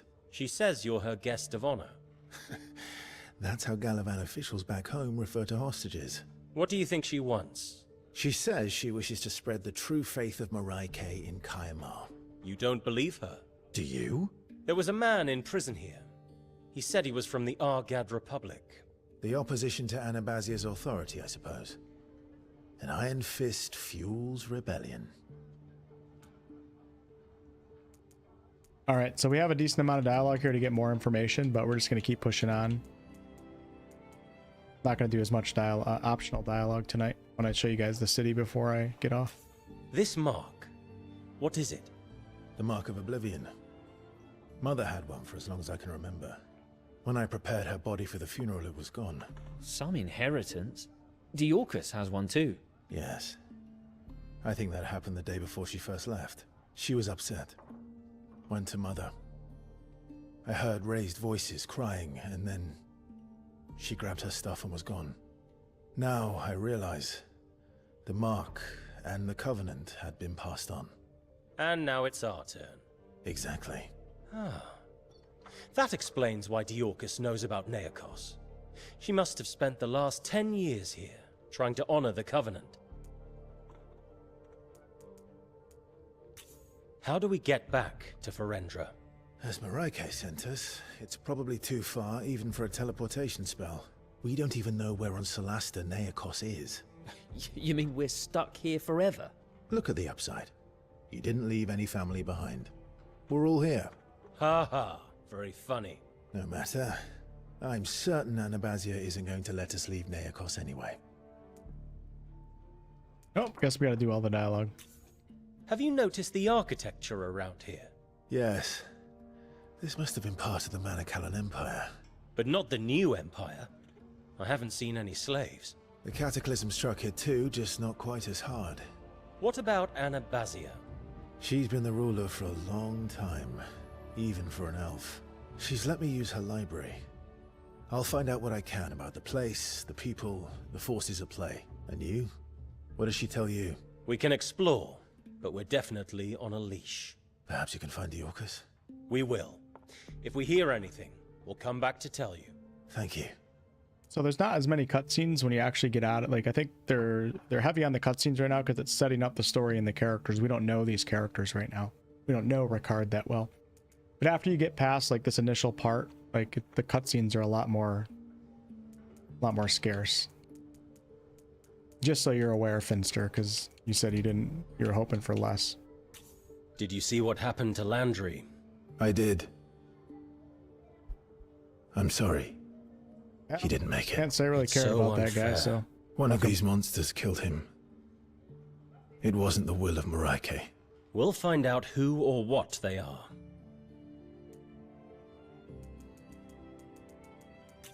It's time to go. I might have been able to say we should go a long time ago. Explore the city, listen to everyone. Learn all you can, and find 𝑑iorkos. Only she knows what the Covenant really is. You going to be alright? Of course. You behave, and leave that bottle alone, okay? Get out of here. I think the reason why the first Solasta didn't have as many cutscenes is because the whole game looked like it was made in a garage. They didn't want to do cutscenes with those characters and those visuals. Yo, fist attack, nice. Gotta get used to controller again. Alright, so here's the factions menu. So as you guys can see, like when I was talking to the elves in the beginning, my reputation went up according to my response. And on the faction reputation bar, when you're indifferent, it says this faction does not care about you. Faction members remain neutral if they see you being attacked. So I was able to get one of the factions up to the relationship called sympathy, where it says this faction will defend you in battle if you're attacked. So I don't know where that comes into play, but we got some like choice consequence going on here with like how you help factions and stuff, which is nice to have these other things. And then 𝑁𝑜𝑘os has it, and then the Colwall Legacy. All right.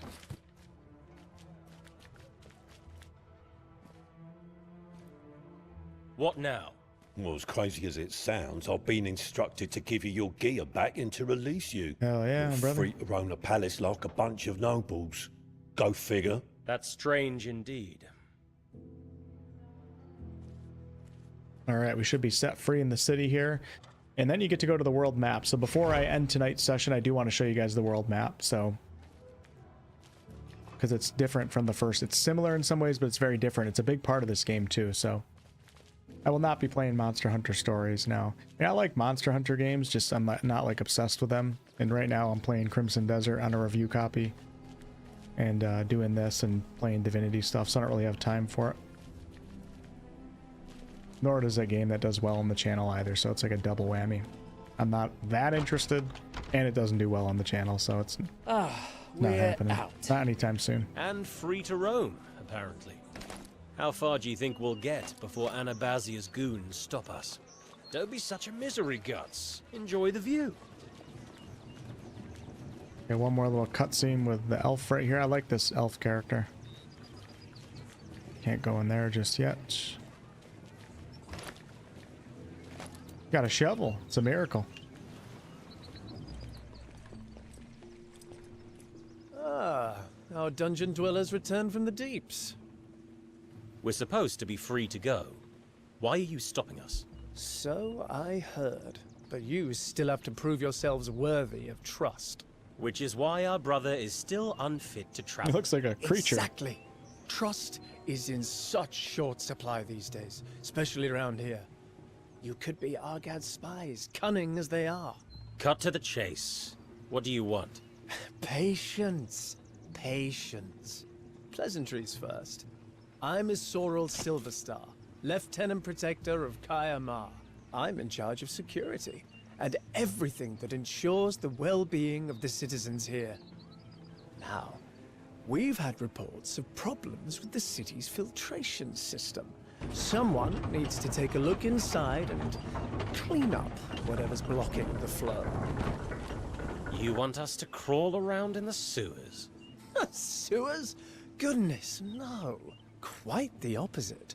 We have a unique system that keeps the entire city's drinking water supply clean and supplies fresh air to all the buildings in Kaya-Ma. So if we do this, we're free to leave the city? Yes, yes.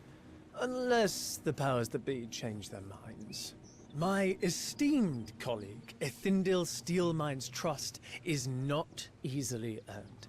And it's him you need to convince. Honestly, I think this is ridiculous. They're just testing how much humiliation you'll take to gain the beacon's trust. Hey, just swallow your pride. It won't take long, and then you're free to go. Thanks for your support, Lieutenant. Where do we need to go? Down these stairs, you'll find the entrance to the facility.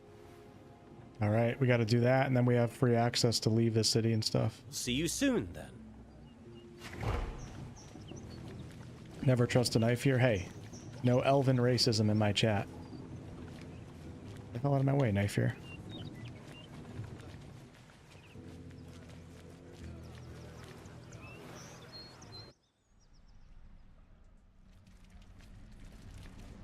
I have a bad feeling about this. All right. Yeah, all this little stuff doesn't matter much. You get some coin for it, so I guess it's good to pick it up, but like, no crafting in early access right now. Okay, how to use controller. This is where it's a little bit harder to use controller.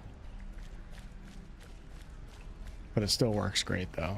Like when you're playing a CRPG, there's just always going to be so many controls. It's never going to be perfect on controller. Mr. Krabs. Mr. Krabs.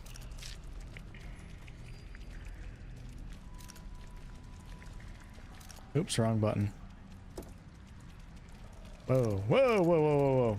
Pressing all sorts of wrong buttons. Trying to set up here. Whoa, his circle is huge. I think I'm okay right here because they can't see me though. Because there's cover. Yep, I'm fine. Let's get him close too. And then Mr. Paladin, we're going to put you right here, and I'm going to go back to... I can't tell any of the halflings from each other.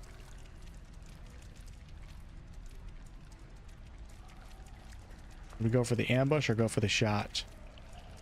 Let's go for ambush.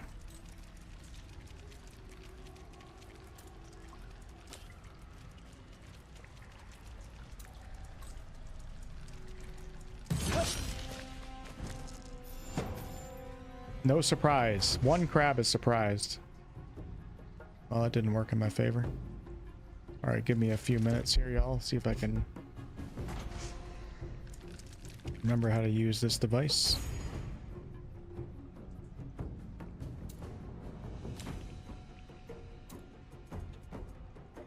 Okay, so this is my sorcerer. So let's go ahead and look what we have now. So I have sorcerer powers. So we have innate sorcery, and then of course create spell slot with the. And then what else do I have? Create sorcery points, enable heroic inspiration, enable meta magic. Let's go. So what does that do? Let's see, how does it work? Toggle off to stop displaying the meta magic options. So what do I have here that will use meta magic? Fortunately, yeah, I should have picked up chromatic orb for twin spell. I think the cantrips work. Yeah, they do. So cantrips work too. So let's do. I'm gonna do fire bolts as a bonus action using meta magic, and then we still have our action. So now I can cast firebolt again, or I can use an actual spell. We'll do firebolt again. Kind of a waste to use a cantrip for that, but that's okay. All right, so this is my. Let's go ahead and get out of hiding. This is my cleric, so let's go ahead and do. I'm gonna do blessed. We're gonna bless. Samwise is the paladin. We're gonna bless. Oh wow! How did Frodo get down there? Shit! What the hell? Move a little bit closer. Hold on. We're gonna cancel bless. Gonna move up one. Jeez. Whoa, whoa, whoa, whoa, whoa, whoa, whoa, whoa, whoa.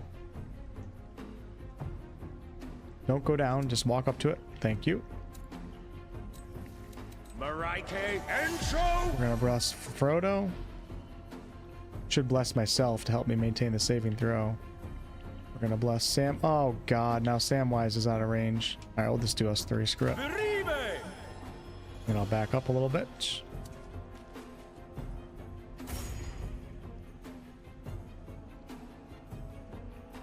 Yep, 1 damage. You gotta love it. So this is my paladin. So let's get down and dirty. Oh man, I don't have enough. So what I'm gonna do is we're gonna come down here. I can get out of. Let me get out of stealth first. This is gonna be a good use of ready action. I could use a. Yeah, we're gonna come all the way down here. Now let's see. What do I have for spells? I don't want any of those. I have cure wounds. We don't need that. So I'm gonna ready up a sword attack, and hopefully somebody walks close to my character, like this guy. And that was a horrible miss.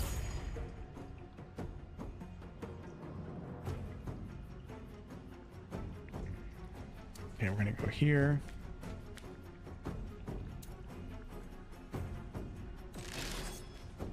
Try to get this guy off the board. Damn it. We got, so that Vex status right there, Vexed is a weapon mastery. Can I go all the way up here? How many action points do I have? Oh yeah, because of cunning action. I forgot about that. I'm playing as a rogue.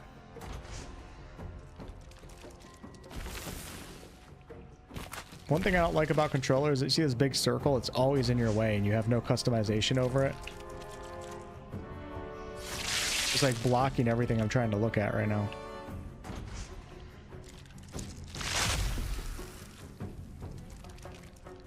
Do they mess up one of the voice lines, Rust Man? You'll have to let them know.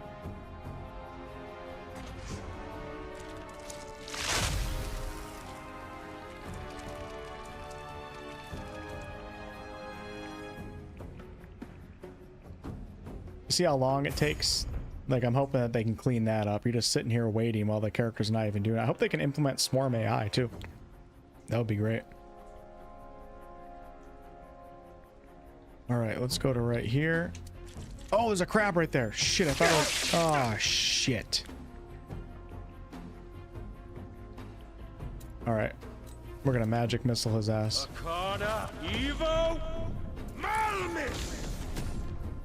Damn, dude. That was a hell of a magic missile. We'll back up again.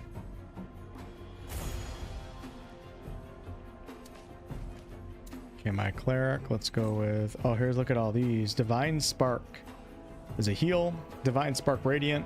Deal damage plus your wisdom modifier. Necro. Deal 1d8 necro plus your wisdom modifier. Let's try Channel Divinity. Try to finish this guy off. Whoa! Pretty cool visual effects for that. Didn't do a lot of damage, but that's fine. Alright, do we go for the boss? Or do I try to take out the ads first? I think I gotta go for the boss now. Damn, dude. What paladins? I just love paladins. I'm a paladin fighter multi-class right now. Okay, we're just gonna help out. And the rolls are working good now. And Vex too. I think Vex gives advantage to the next attack roll on that creature. I could be wrong. I don't know how to check with controller. You know what? My mouse is right here. I won't be lazy. The source of Vex has advantage on its next attack roll against this creature until the end of the next... Okay, turn. Gotcha. Just gonna hold my ground.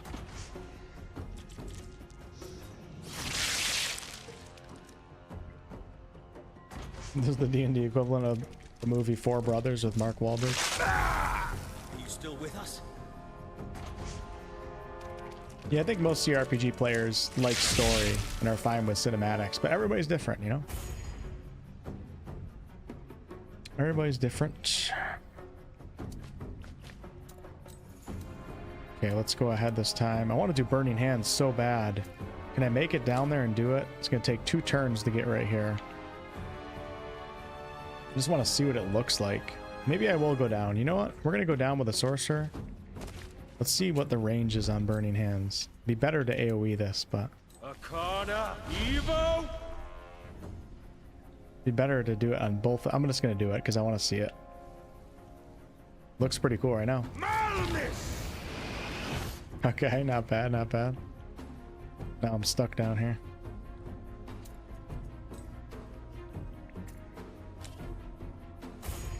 Have a good night, Barchi. Thanks for hanging out.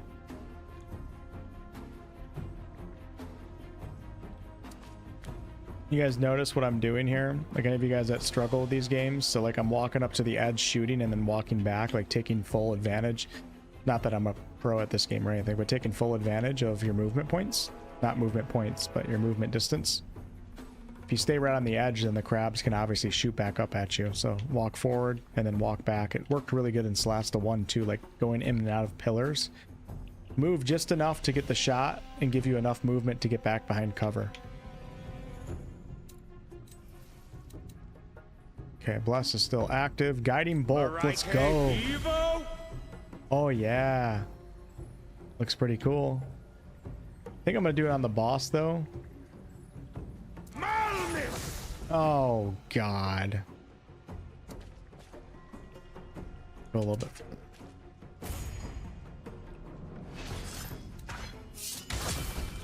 See ya.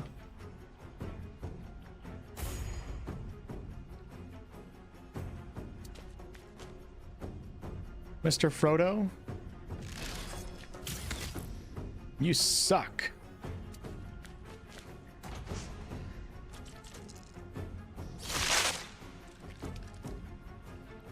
Paladin Barbarian's your favorite multi-class, Georgie? Have you done combat between levels, moving between first, second floors yet, or mid-flight? So I don't think fly's in the game right now. At least I didn't notice it when I was playing on my full run that I did before.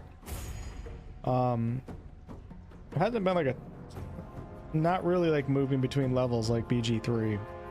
But maybe that's going to be a thing when the game comes out. I haven't really seen like much multi-level combat except like what you're seeing right now. At least in early access.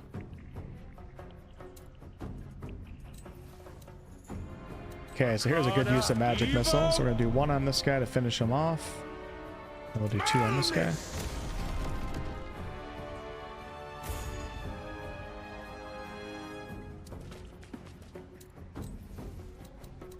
Should do another guiding bolt.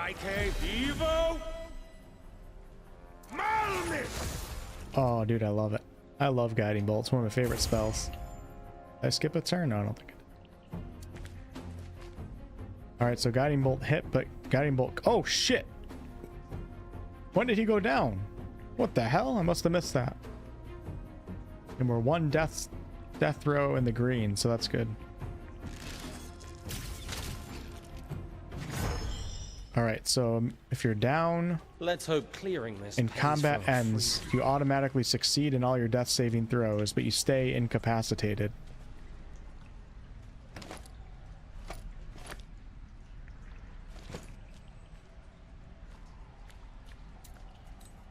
We're gonna stabilize.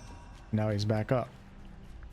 And then we'll drop a short rest to get some hit points back. Oh, I can't short rest here because I have to gather up, so let's go like this.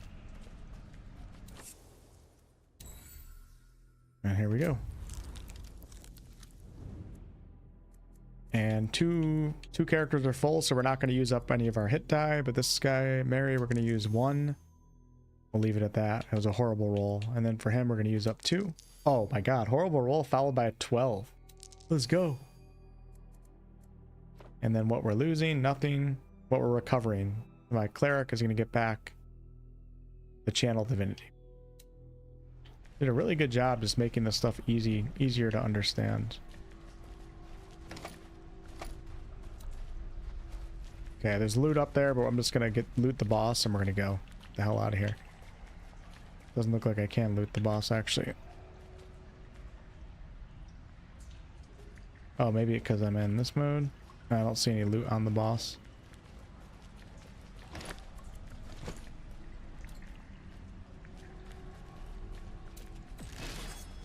Oops, didn't mean to shoot the door. Oh, wrong button again. You don't like the different fonts they use in the UI? Never thought about that before. Did you have to lock the door behind us?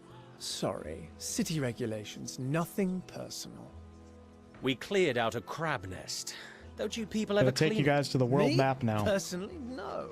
You're so funny. One of my better qualities, how perceptive. And being true to your word, we're free to leave 𝑘aia-Ma, yes? Of course. But I'm sure we'll see each other again. When you return to see Father Kulwal, for instance. Faction status improved, and now we have free access to the city. There is a temporary companion here that you can pick up and go on a quest with. Maybe I could pick that up, actually, and then we could head out. Do you see that creature? It looks a bit like one of those creatures we saw at the funeral. 𝑑iorkis' new right friend. there. Maybe a little. Greetings. Well met, strangers. What? I missed this We're new guy. here, What the hell? looking for information. New? How? First time ever visiting these lands. Well, I'll be.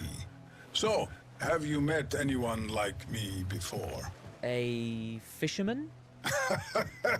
I am 𝑐𝑙𝑝𝑠, the most venerable and noble of 𝑁𝑜𝑘os' people. 𝑘ito. I missed this guy on my first run. We're the Kulwals. Kulwal. That name rings a bell. Really? Perhaps you've met our sister. A human. A woman called 𝑑iorkis.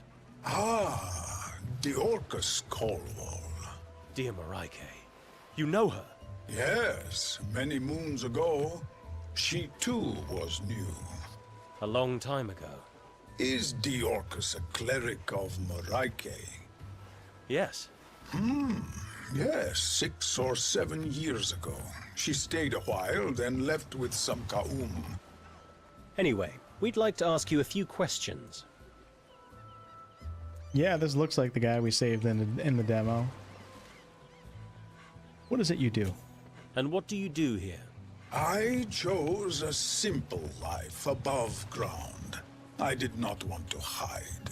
Here I am poor, ignored, but free to walk, fish, and live under the sun and stars. All a man needs. The way of the hearth. The hearth? Those few of us who refuse to hide. My old friend Akina tends the hearth. Where can we find these hearth 𝑐𝑙𝑝𝑠? They are always on the move. But last I heard, Akina was exploring the eastern coast. Not much to go on, but thank you. All right, let's get out of here. Thanks for your time, 𝑘ito. Don't mention. Seems important. Beware the pavon. Yeah, he does. Is all I say. All right, let me show you guys the city just really quickly, then we're gonna go to the world map. As you can see, there's a lot going. There's not much you can, at least in the current version, can't interact with everything, but that's okay for this game. That harbor's busy. All those boats. Little harbor over here. Do you think there's here. one that can take us home? Bunch We of could shit you check can the loot. flags, but I doubt there's any from Ferendra. You We're never gonna go credited. ahead and find the We had a visit from the city guard last tavern. night. I wanted to find the temporary companion. Is this her right here? Not. I like both of the temporary companions. No, I don't know where I'm at.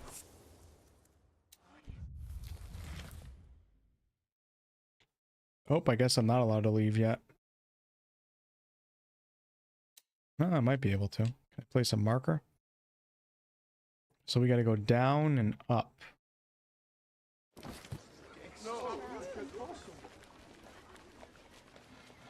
See if it lets me do that. Nope, everything's getting blocked off from me right now. The game doesn't want me to leave just yet, I don't think. There's our buddy Sickless. So let's go up this way.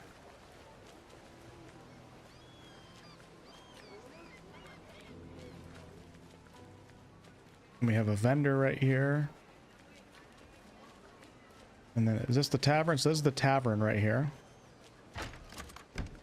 You can long rest here. If you need another long rest. They gotta work on the camera a little bit when you're up close. Welcome to the base, Vivka Sandlion. Nice to meet you. What can I get you? So we're ask for something alcohol free. We'd like to stay for the night. We'd like to stay for the night. You lost 8 GP. So you can long rest at the taverns, you can long rest at campsites that you find out in the wild, and you can long rest on the world map when you're moving around.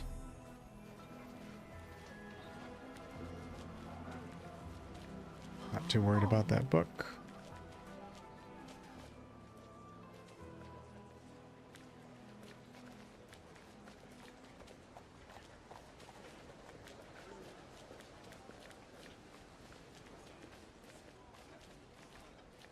One thing I'd like them to clean up, this isn't a big deal, but like you see how there's an invisible wall right here? Like when you hit that, it just kind of pulls you out of the immersion. I think it would be better to like let us go in there and then get caught in the alley, like not able to pass a wall or something. Little things like that. They can go a long way though. Little things add up. All right, so we're at the market vendor right now. All the vendors. Aha! Just gonna skip through it. We got our food ration to buy some healing potions. Hell yeah. Scroll of shatter. Hell yeah. Love shatter. We'll come over here. Hey there. And get some different weapons. Let's get myself. Can I get a great axe here?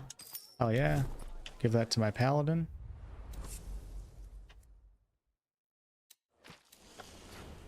Who's my paladin? Samwise? Samwise Gamgee. And then we're going to grab that. Put it right there. Beautiful. Samwise is kind of badass. He's got weapons. I could probably buy some more too. What was this guy selling? Aha! Fine! Okay. Scrolls and potions. And a box. Sure, I guess I'll pick that up. Why not?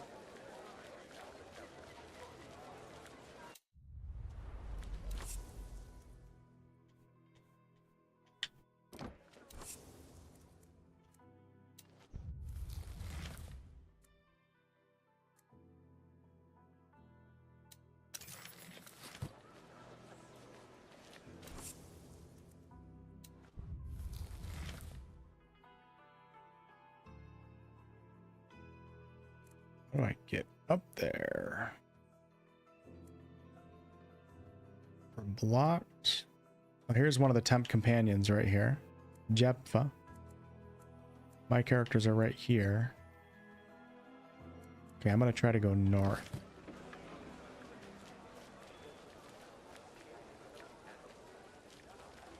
That's where I was a minute ago. Oh, here we go. What's going on? Keep back! Stand clear! Looks like someone's died. Blessed Maraike! Landry died. Raz, yep. Did you see that woman? She looked terrified. When the Got whole something to hide, I'd say. tomb area collapsed, I think Landry got hit by. Find the suspicious woman. How about no? We're going to the world map. Let's go. Did I make it? I think I made it. Yes. All right. So as you guys can tell, there's more you can do. Ready for this? There's a few faction quests that I can pick up here. We're just gonna go right out to the world map though, because I'm trying to go get some food and get off. So just wanted to make sure you guys got to see this because it is an important part of the game. Furrow on the edge of the map is covered or blocked by an actual. Yeah, exactly right. I mean, you know, it's not something that I didn't even mention it. I probably should have mentioned it. But like, this is early access, so like the whole game is incomplete and unfinished, but still good to give feedback. All right, so welcome to the world map. So how about, what an upgrade from the first game, right? This is super cool. So this world map, even though like narratively speaking, the main story in this game, it doesn't seem like you can like control too much. Like you can't do like an evil run and get an evil ending. It doesn't seem like. The world map, you can go wherever you want. I mean, early access is limited, but this is a huge map, and you can see there's mountains here that you have to navigate around. The map is really big. I saw them demonstrate it in one of the community updates that they did. It's a huge island, and it's up to you. When you get to this world map, like how much you want to travel around. There's random events that occur. There's travel encounters. There's random combat encounters. There's like little locations that you can go to, such as this one's a quest objective right here, but you don't have to go towards the quest objectives. It's up to you how you want to run across it. Granted, you have to have characters that are able to forage for food, or you have to have enough rations with you. And you can see the rations on the right next to my webcam. I have 10 right now. Every time I use up movement points, every time I use up 12 movement points, you have to long rest if you want to move any further. And each grid space here costs different amounts of movement points. So as you can see, this one right here only costs 1 to travel to the grasslands. And it only took away 1, while if I go this way, it costs 3, because you're entering off of the road territory. Like the main road requires less. If I were to try to travel across like marshes or forests, it's going to cost more movement points. And as you keep using up movement points, you get closer and closer to the forced march, which is that yellow bar on the bottom of the screen. So your first 8 movement points that you use, you're in regular march, meaning you're marching in the daytime. When you get into forced march, every time you move, the game has you undergo a passive constitution check, and if you fail, your characters start gaining levels of exhaustion. And also when you're in forced march, I believe every time you move into a new grid, a random encounter is more likely. So it's just risky to move in forced march. With that said, as you travel across the map, there's going to be temporary events that pop up that are timed, that say you have to make it to this event within 2 long rests or within 1 long rest. Otherwise, the event is going to disappear. So sometimes, like, you're feeling like a little risky. You want to push it in forced march, because if you were to long rest, that event would disappear. This is my quest objective. We're just going to go right past it. Go a little bit further into the map. And every time I move, I'm pretty sure I'm risking a random encounter, and you're also risking travel encounters, which can actually not be risky, too, sometimes. And actually, can I go through here right now? Maybe I have to do the quest. Nope, I can. Perfect. So here's a travel encounter. You have reached the border of the Beacon's territory, this place known as the Sentinel Guards, the only land access to 𝑐𝑙𝑝𝑠. I can enter the fort. Can I not? Okay, so I do have to go to the fort first and finish that content to then get access to the actual map. Looks like I can't even back out of this, so I guess we're going to the fort. Some kind of border post. Shouldn't be a problem. We're agents of the Beacon, remember? What makes you think I forgot? So if I want to go past this, it looks like I have to complete this little map area, but after this, then it just opens right up. Well met, newcomers.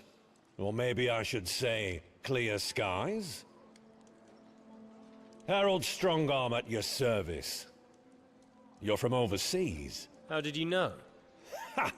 You mean besides the way you talk and being equipped like adventurers? You searching for glory and riches in our beautiful land? How is that your concern? Oh, don't mind me, just looking for business. I'm a comber, you see. No, not It was really. Mad Rabbit that gifted What the are memberships. We calm the places adventurers have made safe, collecting and researching. All right, so I'm just going to skip through this. So this guy, yes. hey, look, we In a passed an ability former check. life. I'm retired. We get like some extra dialogue. So this guy is the representative of a faction, basically called the Scavengers from the first game, where when you go out on a map and you have a shit ton of loot that you leave because you don't want to pick up a million bows and swords, you can leave it on the map and the Scavenger faction will go pick it up for you. Then you visit them. I don't know if you buy it back or they give it. There's some system where like you can get your loot that you missed or didn't pick up, and they take like a percentage of it or something like that. With that said, it's not implemented currently in early access. We're just going to zip through this dialogue, get some lore and faction information. As you can see, they put a lot of time into like having dialogue sequences.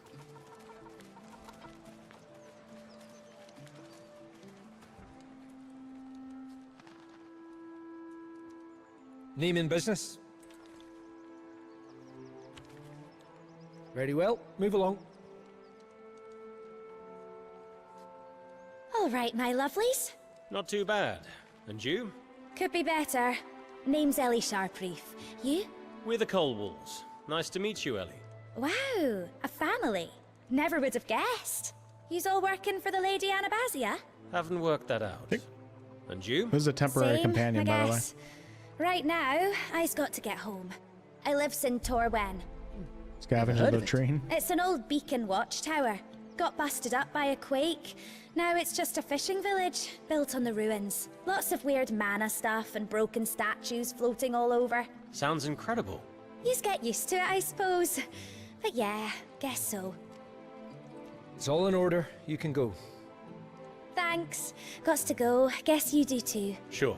It was a pleasure, Ellie. Likewise, mate.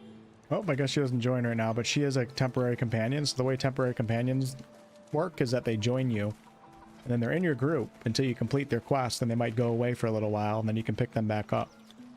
Now, in early access, at the launch of early access, if your temporary companion dies, I think it's game over. You have to start over or something. And the actual launch on 1.0 or later in early access, temporary companions just perma-die, and then they're not part of the game anymore if you can't keep them alive or if you don't have a res scroll or something like that. It's kind of cool. So you can actually increase your party size to like 5, maybe even 6 if you can take 2 with you at a time. I'm not sure about that. But it's kind of a nice little added touch to change things up. I went on 2 missions, at least 2 in early access, where I had a temp companion with me on both of the missions. You control them. The only thing you don't get access to is their inventory, but you control them in combat, and even in movement, you can switch to one of them and run around with them. And yeah, whoever said these blue circles are or these blue squares are kind of weird, I agree. They did this in the first game too. There's just some UI elements, some representations of things that are so immersion breaking. I don't know what else they can, I don't know how you make games, so maybe they don't, I don't know. I feel like they could make it a little less obvious, right? It's not the obvious nature of it that bothers me. It's how in your face and out of immersion it is. Like, that's just a really ugly blue thing that obviously doesn't fit the world. I don't mind them showing where the exit point is. All right, so we're back on the world map. And as you can see right here, we can go to this event. This is travel 1. And we got a random travel encounter. Nothing untoward, a well-trodden path, but a crossing set, disturbing existing traces and heading straight off the path. That will always catch a careful and vigilant eye. There's something in the nature of these marks that doesn't just intrigue, but suggests danger. By the look of them and the current conditions, there's no doubt these were made by kobolds. And they passed through not long ago. Perhaps they were on a hunt, running from an ambush, or preparing one themselves. So I can follow the trail with a 60% wisdom chance here. Or we can just completely avoid it. Let's see what happens. Let's do wisdom. Okay, successful. Tracking can be a difficult endeavor, but between your sharp senses, clever use of the skills at your disposal, and nature's cooperation, you find what you're looking for, and your quarry is now within reach. Only one thing left to do after this. Far and this close. This time to satisfy your curiosity. So I think if I failed that, we might have just like been in combat with the kobolds, but now we can like move up on them. I think is how this one's going to work. Oh no, we're just observing. Okay. The trail does not lead us as far from the road as first expected, and for good reason. You spy a group of kobolds vainly attempting to hide. Their stab at an ambush, no doubt. So now I have the opportunity to attack to approach and clear your throat or steer away. Not all these travel encounters are combat related. Sometimes they're just like little situations where you discover something. This one looks like it can turn into combat. I'm going to go ahead and do the charisma check. What's up, Chris? Please pass. Yes. Oh, I failed? Shit.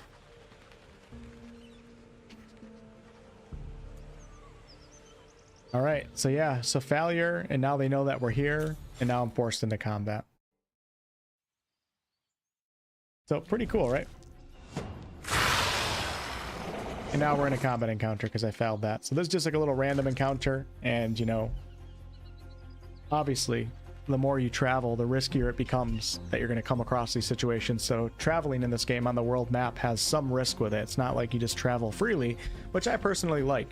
Sometimes the random encounters can like take too long and just get a little annoying, but for the most part, I like that sense of, oh crap, I have to be careful, I have to prepare right, I have to worry about exhaustion levels. If we travel this far, I have to make sure I have whatever. I have a little bit of that in this game, so overall I do like the world map travel system. I'm sure some things could be tweaked and all that, but I'm going to leave it at that for tonight, everyone. Thank you guys so much for watching.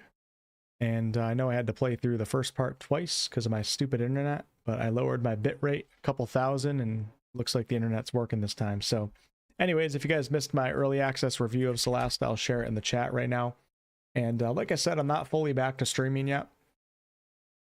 But I will be soon. We'll get back on schedule with what my schedule was before. You know, Tuesday, Thursday, Sunday evening, and then any other day of the week is always possible, but random.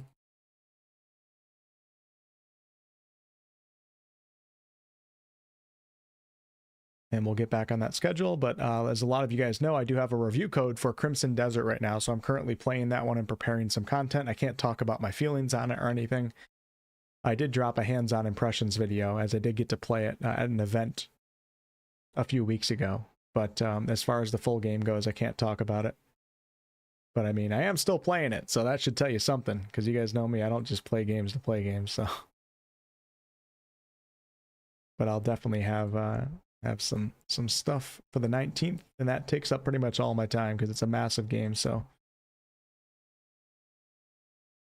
Haven't 100%. I don't think I'll ever 100% Crimson Desert. Are you kidding me? I don't know. I don't even know if I could. I'm just trying to get a basic understanding, and I'm figuring out puzzles and trying to figure out what type of content I want to make on the game. 100%. I've never 100% of the game, and I don't think I ever will. I don't even have the desire to. I never have had the desire to. Actually, when Hogwarts Legacy came out, I was like, I'm gonna 100% this game, and then I quickly found out that life is not for me. Some games maybe. I don't know. As I get older, I don't know if it's age, but as the gaming years go on, the appeal of 100%ing a game is becoming a little bit more appealing.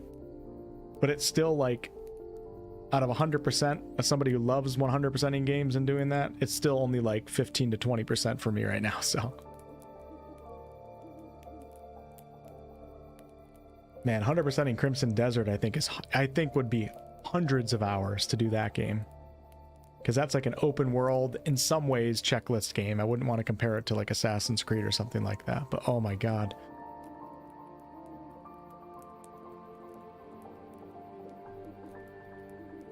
See ya, Twitch chat. See ya, Sadrlock. Rustman, thanks for hanging out. Rabbit, thanks for the gifted. Appreciate it. Raz, thanks for hanging out. And great to see a lot of your guys' names again. So, like I said, don't expect me on schedule for another week or so, and then hopefully after that we'll get back on schedule the streams and get things rolling. Appreciate it, Polymer. Thank you. I know it, you know, the golf league that I do every year, it starts in May, and I'm like, it's 1 month away. Am I gonna be able to swing? Please, for the love of God. Right now it's not looking too good though, because I can't even type on my keyboard. So what I'm doing, I mean, the last couple of videos I've done have been way less scripted. Actually, one good thing about these shoulder problems is I can't type. If I type for more than like a minute, my whole shoulder starts stinging. So I have been typing on my phone, like when I'm doing, a lot of my videos are like essays that I write, and then you read the script. So I've been doing that on my phone, but it's kind of hard and inconvenient on the phone. So I've been more so doing like bullet points and not being as scripted.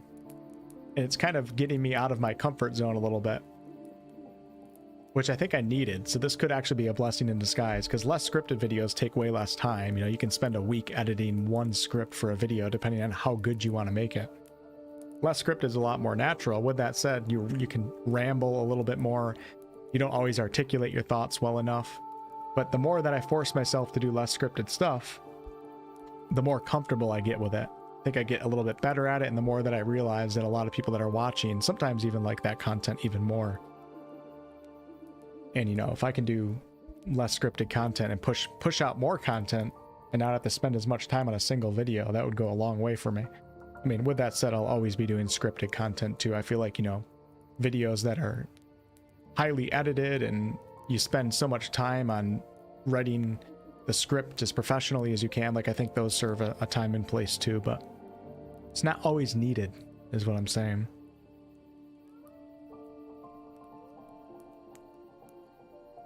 Text to speech. You know, I tried that a little bit and it just was kind of annoying. Like I tried, and I also have a hard time. You know, it's interesting because like if I'm writing a script, I'm just thinking in my head and then I'm writing. But when I'm speaking out loud what I'm thinking and using text to speech, I have a lot harder time getting those thoughts out there. I don't know, it's weird. For some reason it was hard to do text to speech, and on top of that, text to speech was like messing up when I needed to delete a line or something like that. It would delete too much. It was a mess. So I might try it again in a year or so.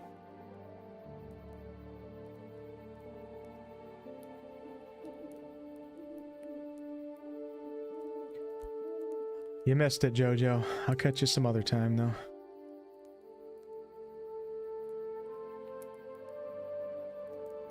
All right, yeah, so Solasta 2 goes into early access tomorrow, everyone. I don't know what time, probably midday, Eastern time, I would assume midday. And if you don't watch my review, you know, it's got my thumbs up from a foundational standpoint. I think it's going to be a fun game, so I think it's $39.99 in early access. And I don't think early access is like a risky purchase. You know, like some companies, you buy early access and then the game comes out half-baked or whatever. I don't think that's going to be the case with this game. So, you know, Tactical Ventures got my thumbs up for supporting them, because I think they're going to use some of the money that they get to, you know, increase the quality of the game like Larian did with Baldur's Gate 3. I think early access works with some studios with certain types of games, while other studios are irresponsible with it, or it's just not a model that works well for the game. Nice, Laura. Enjoy your run. Thanks, Jojo. It's all good. It's just, you know, it's not that big of a deal. It's a shoulder problem. Life could be worse, right? It could have cancer. Somebody could have died, whatever. Like a shoulder problem is not the end of the world. It's just annoying. But thank you.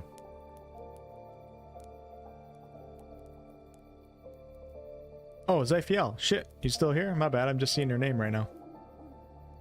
Zyfiel, hello?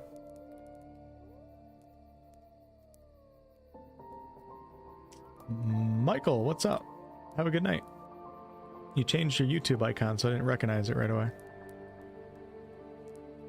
12 hours on Steam, so it's coming out early morning PST, so probably lunchtime. Yeah, lunchtime Eastern time.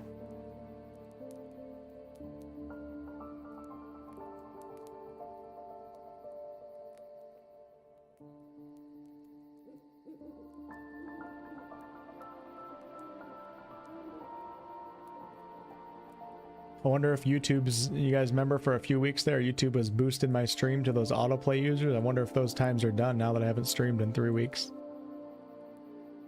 I wonder if I'm out of the good graces of the YouTube algorithm.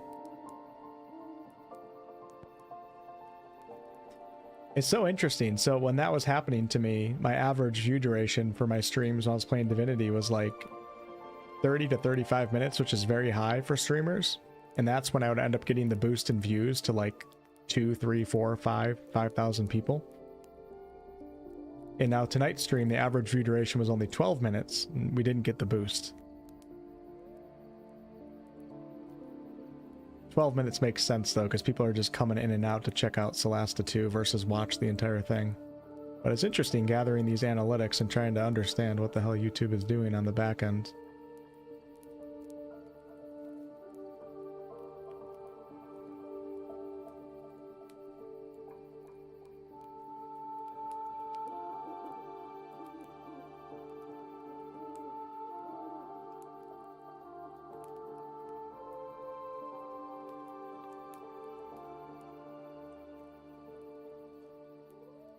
All right, see you guys.